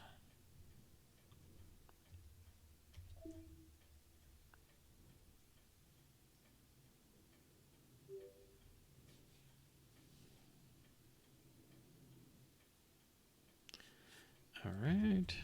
I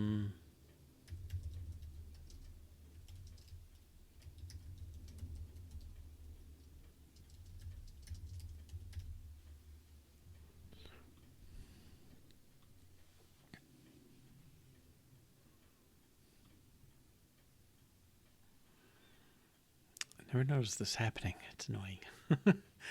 Okay, let's see. So, tune we're done with. Score. I want to make some score tests.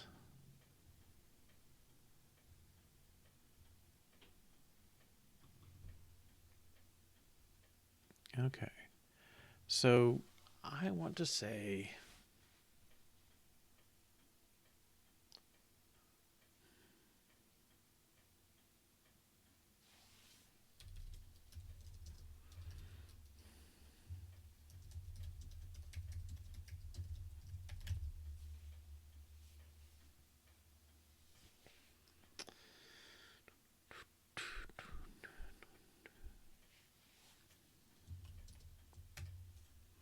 I want to test that the score knows its measures, and then I think the tune test had something similar, right? We just did this map thing.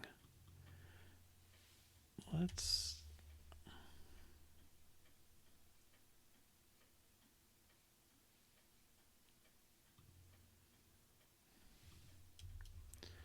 well, we'll certainly need some notes.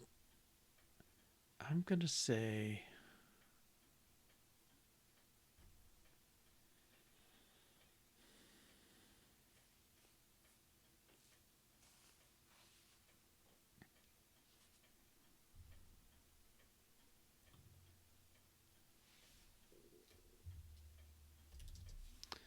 let elements equal. I want to put. I think I can do a flat map on this.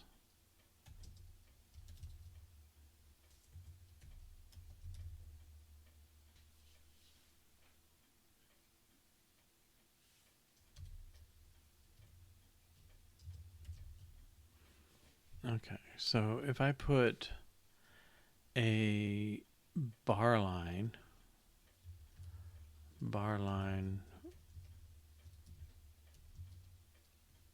there. Okay, and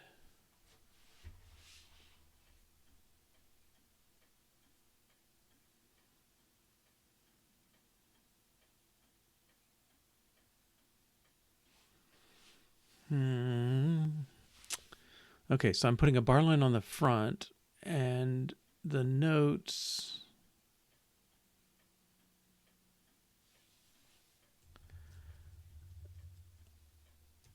Let's do this again.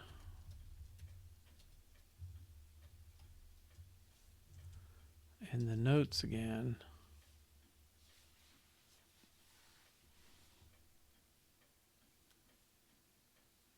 And one more bar line.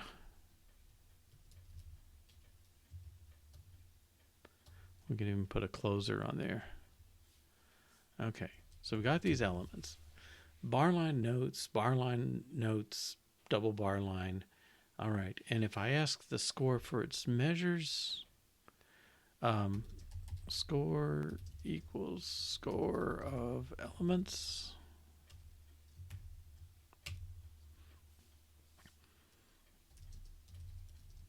And then ask for the measures.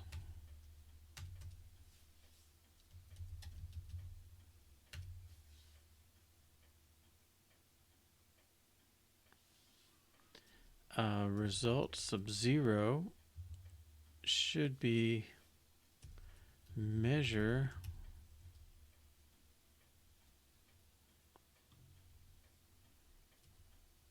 let I'm gonna say R44 equal rhythm 44.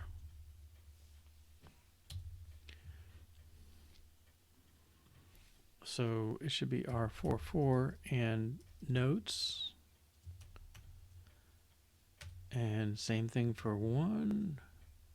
Can I do notes dot reversed? Oops.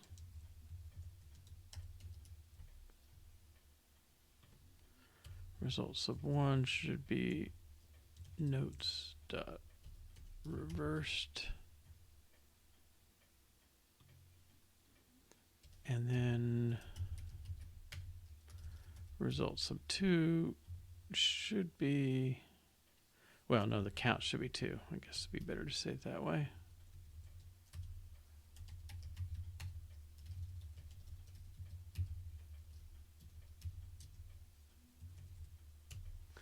Okay, got a 4/4 rhythm. Each one of these is a quarter note. I'm going to put a bar line, ABCD, bar line, DCBA, bar line. And when I ask you for measures, it should find the 2 measures. They should both be 4/4, and it should have the right notes. Okay, this is going to fail. Big time. Okay. It came back with 1 measure because it throws the whole thing into the measure. Right, so let's look at result. It should have all 8 values in it.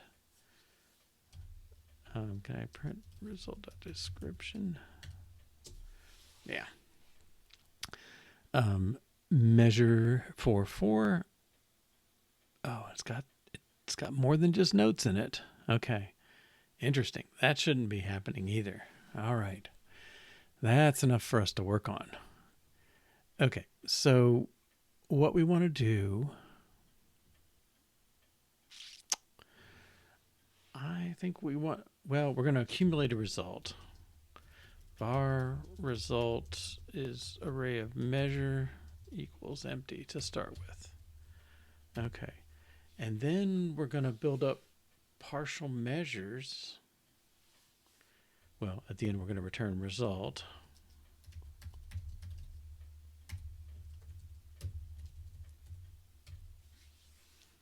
Okay, so we're going to go through the elements for each. Okay, and this is element in. All right. Now, different things can happen. One is we could hit a bar line. And that means any previous measure should go away.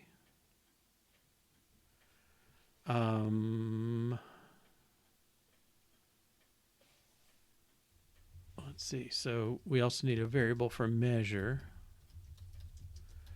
of measure optional, I think.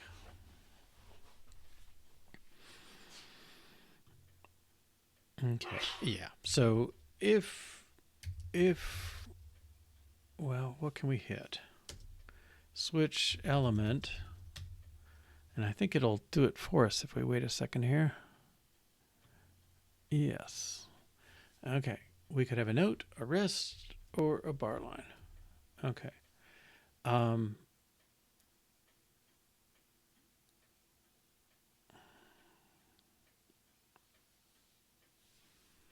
Well, if we have a note,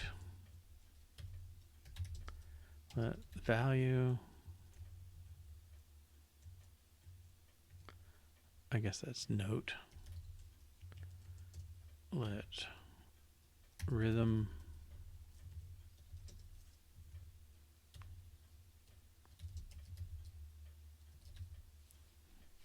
maybe bars. Okay.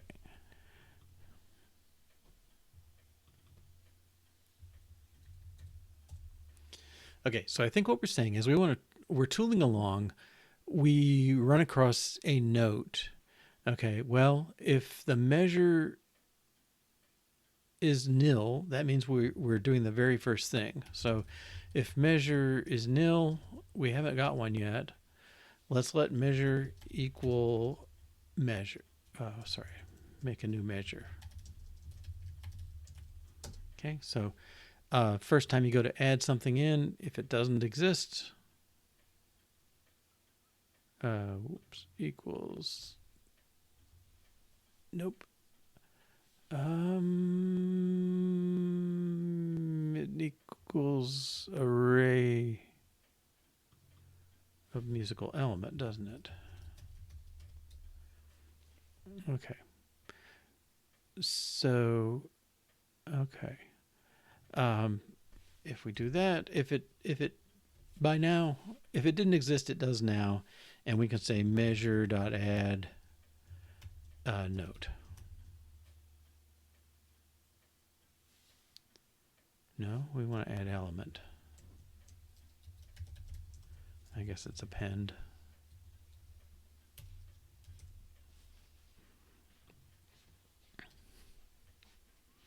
And we don't care what this is. Okay, we're just sticking notes in. Okay, so immutable. What? Measure is immutable.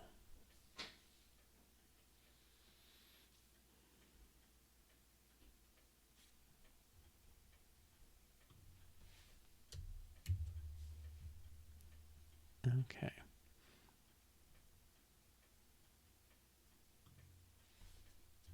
Can I just do this? Okay.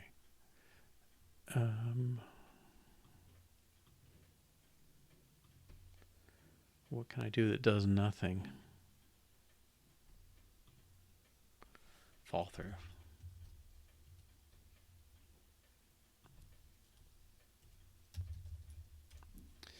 Okay, so now I'm just ignoring them. I'm saying, let's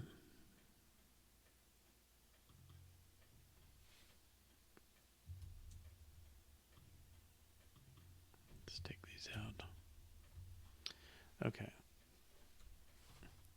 Fall through. Is it continue?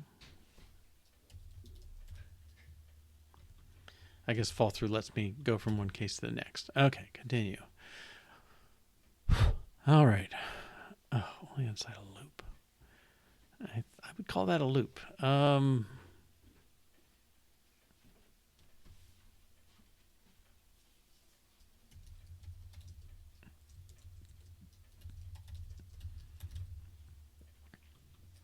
Okay, I'm just trying to be incremental here. This is junk just to get me past this.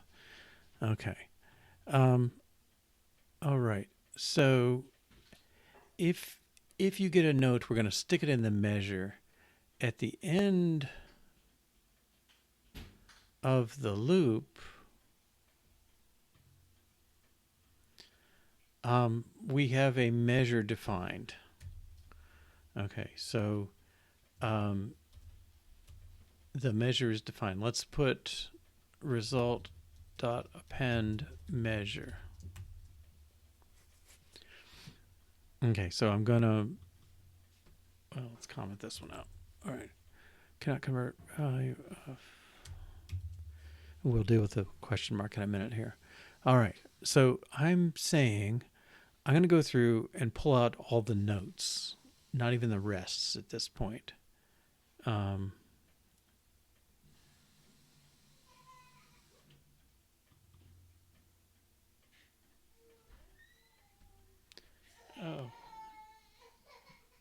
I'm not so sure here now. Okay, measures are, well, they're measures. So we need to make a measure out of this thing. Measure default rhythm with the contents of the measure array. Okay. All right, so run through all the elements, pick out the notes, add them to the list. At the end of the loop, take everything in that list, call it a measure, append it to the result, and return it. That kind of gets us where we are, except result.description is going to be different. It's not going to have bar lines in it. Okay, so let's print, print result.description.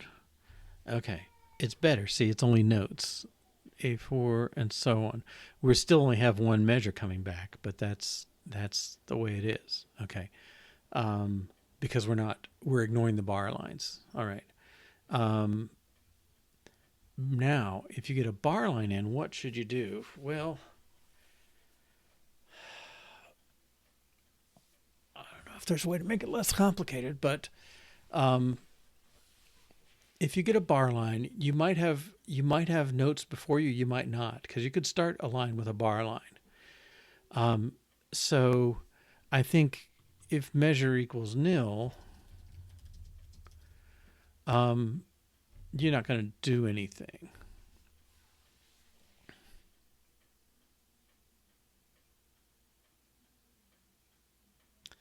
It's really if it's not equal nil, right? Well, we haven't got that case yet. All right, I'm trying to make only the cases we have covered. All right, so if you come in here and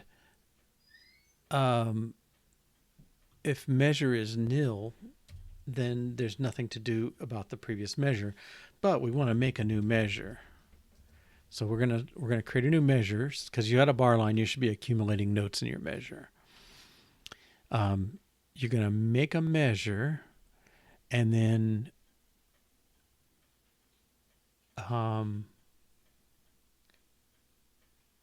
append. Well, I guess the first thing is if the measure is not nil, right? Then that means there's information in there, and we should append it to the result. We'll make a measure, default rhythm, and measure. Okay, so I don't even know if we need the exclamation there. Sometimes the analysis will say, I'm smart enough to know. No, not in this case. Okay. If the measure is not nil, that means we've accumulated some stuff already, and we want to append it to the overall measure list and start over. Actually, I think measure equals nil is probably a better way to go here. All right. So accumulate any existing measure and reset the measure so we're ready to go. If we come in and a measure is already nil, then we don't need to do anything. There was no measure to append. All right. So I think this may do it.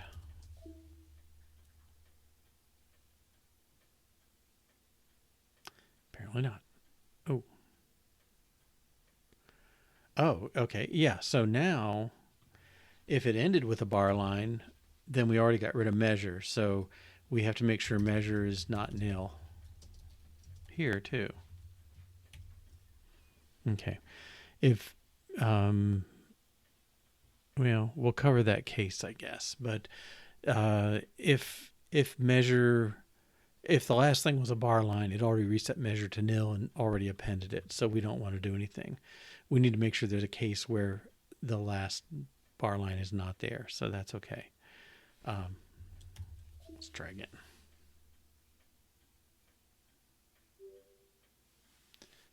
Okay. Now, score tests. Let's,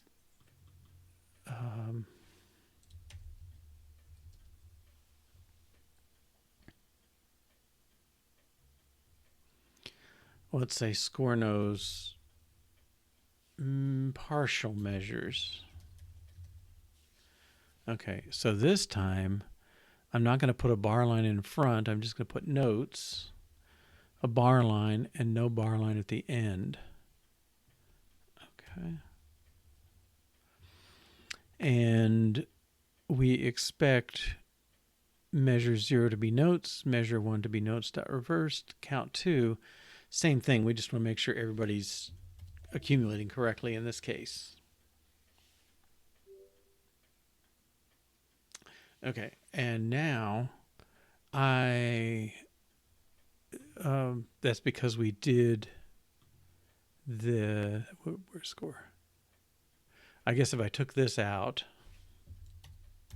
it would fail because we wouldn't get that last partial measure.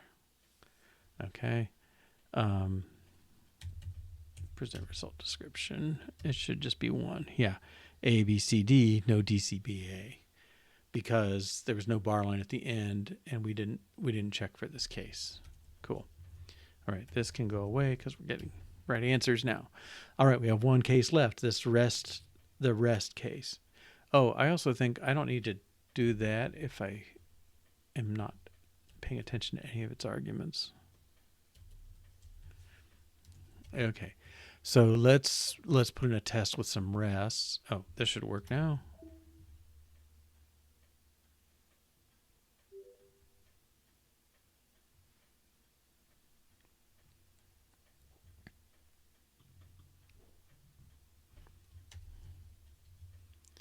And let's say measures can accumulate rests. Okay, and I'm going to say let rests equal, I think musical element dot rest. I want to say array dot. Is it repeating? Oh, I know there's a way to do it. Swift array repeating.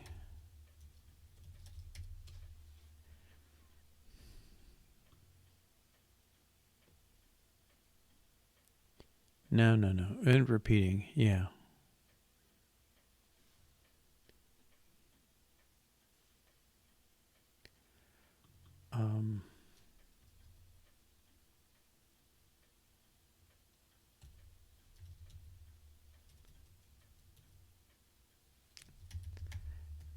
It's array dot repeating. Yeah, there it is.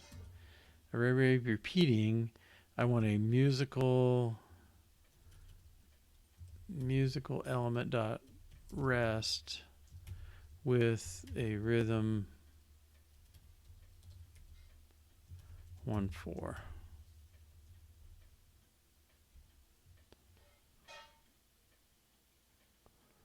Count 4. And then here, instead of notes reversed, I'm going to put my rests.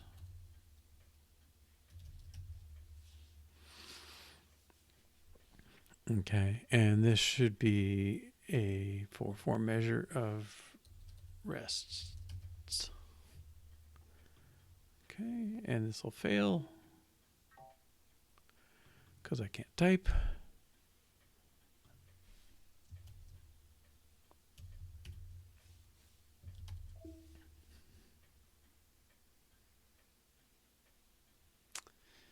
right?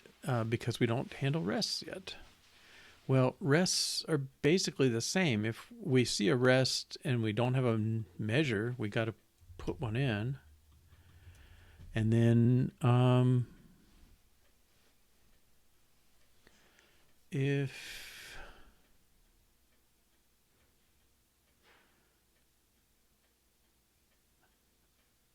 let's see. So if the measure's nil to start with, I guess we can put these two together, right?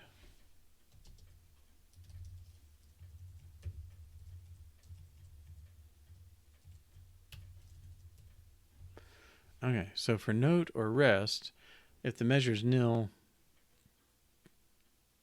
create it, and then append the element to it. Okay, this one, if the measure is not nil, append and then turn it into nil. Okay, so they go back and forth, turning it into nil, not nil. And at the end, if it's not nil, we got to do a little bit of cleanup. All right, I'm okay. If this works, it should. Okay, so make measure identify what make score identify its measures.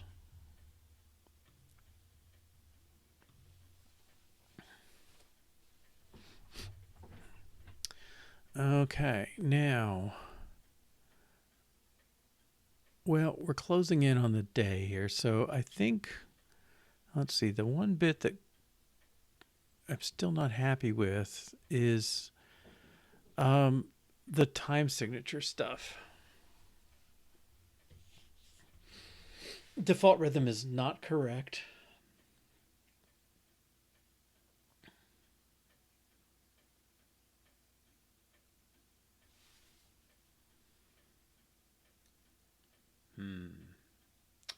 Okay, so I think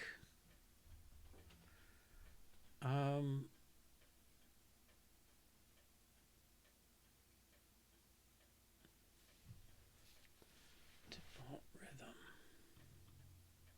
It's really the rhythm has got to accumulate, and I don't know when we want to address that.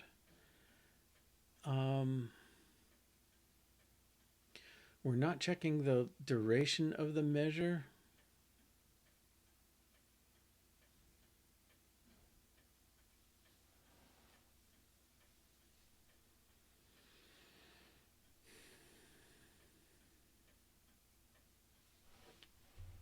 I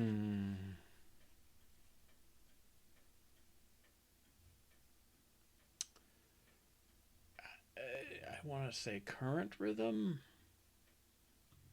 Let me do this as a refactoring, I guess. I'm going to say var current rhythm RHYTHM equals default rhythm.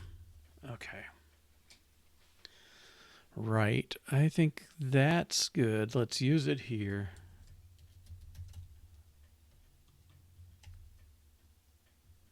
And here.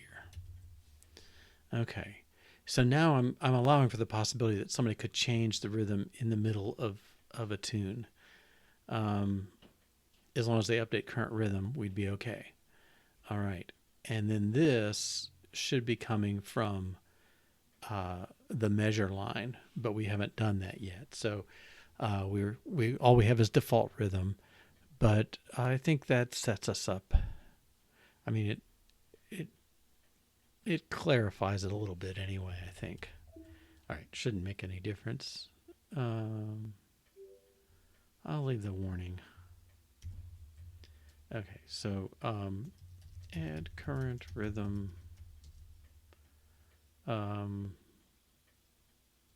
When score builds measures.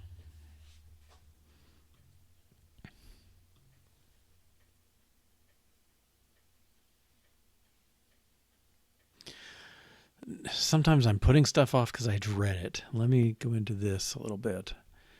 Let's find that table again. Meter.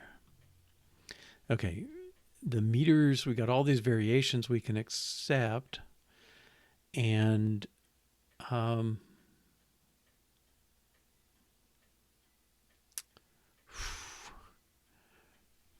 the other thing is they're allowed inline.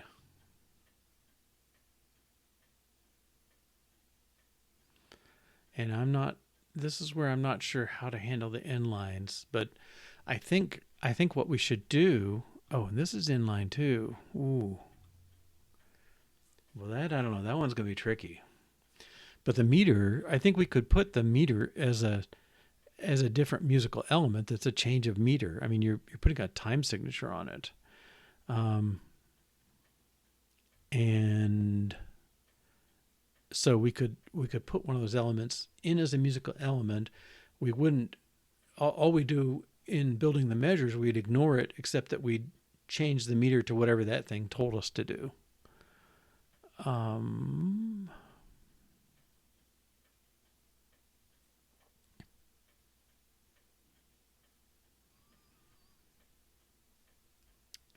And yeah, that's legit, I think. I think that'll work fine. I don't think it's great that these other things allow that, because that's going to be messing things up. But maybe we change the way we do parts. Maybe that should also be dealt with incrementally.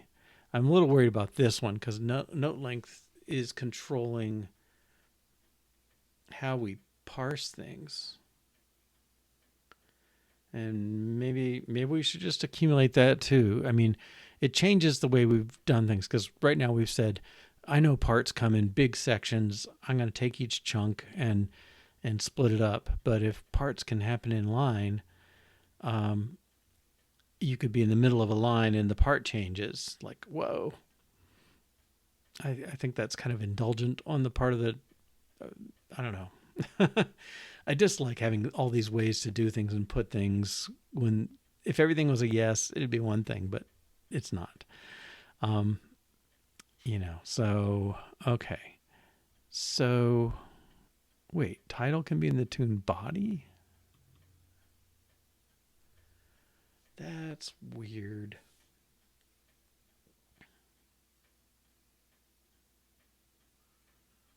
Okay, that's their format. It's not nonsensical. We're just accumulating a new title, but it's weird. You got a whole section for titles and like put it in there. Okay. I guess it's that trade-off. You want to, like, how forceful do you want to be about semantics?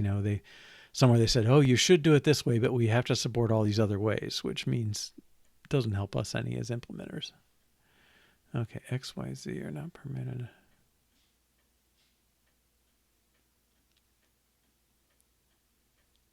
In the body. Okay, I guess that's reasonable enough, because A through G and at least X and Z are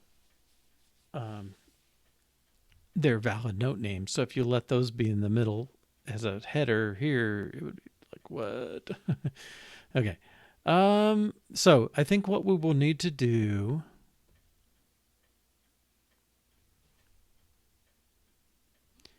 well, I think we still don't have everything. I mean, we don't do find measures at the end, identify measures. We're not calling that anywhere yet, except in tests.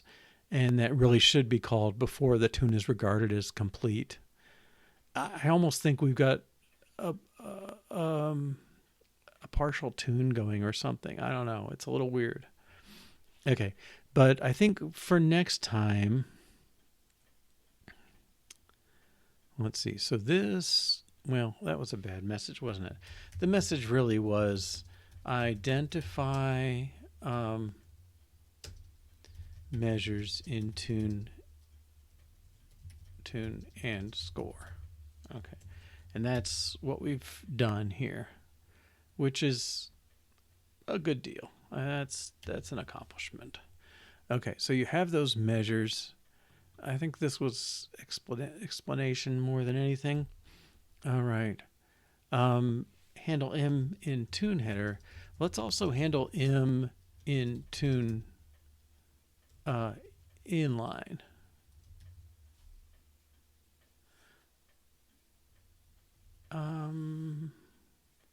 In tune body.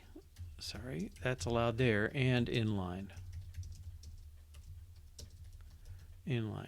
Okay, so M can be in the tune body. So you can be going along, and let's go to no scaling. I think it had an example. I can make one anyway. You're going along. You set the meter, common meter here. You could decide, oh, we're going to go into 3/4 for a while, and you could put a new line that's M3/4 here, and then we would pick it up and start going. I think that's going to be our first cut at the end line.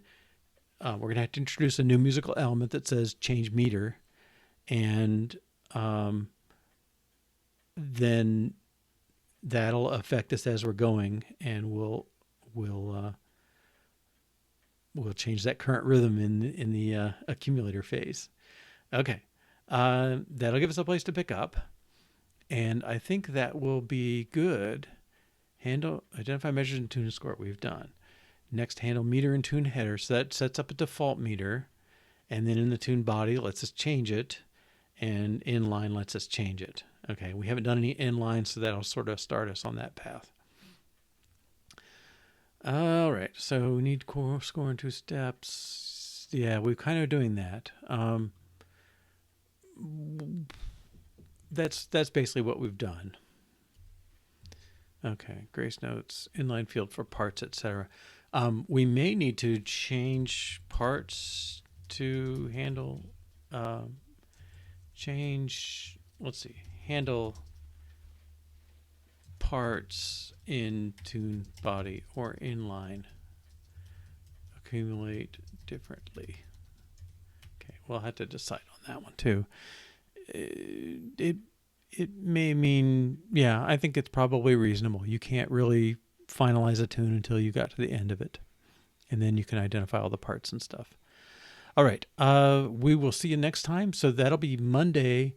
We got our time change this weekend, so it'll still be 1 to 3:30 p.m. Eastern time, but that'll be different. Well, I guess UTC is fixed, right? So it's still 6 to 8:30 UTC p.m., but we'll be on off daylight savings time by next week. So it may be an hour earlier for you is the point, I guess, if you're not in the U.S. Well, we'll be in the U.S., but who knows? We sync up with everybody again. All right. So thanks for joining. Have a good weekend, and I will see you Monday, I hope, or some other time in the future. If not, bye-bye.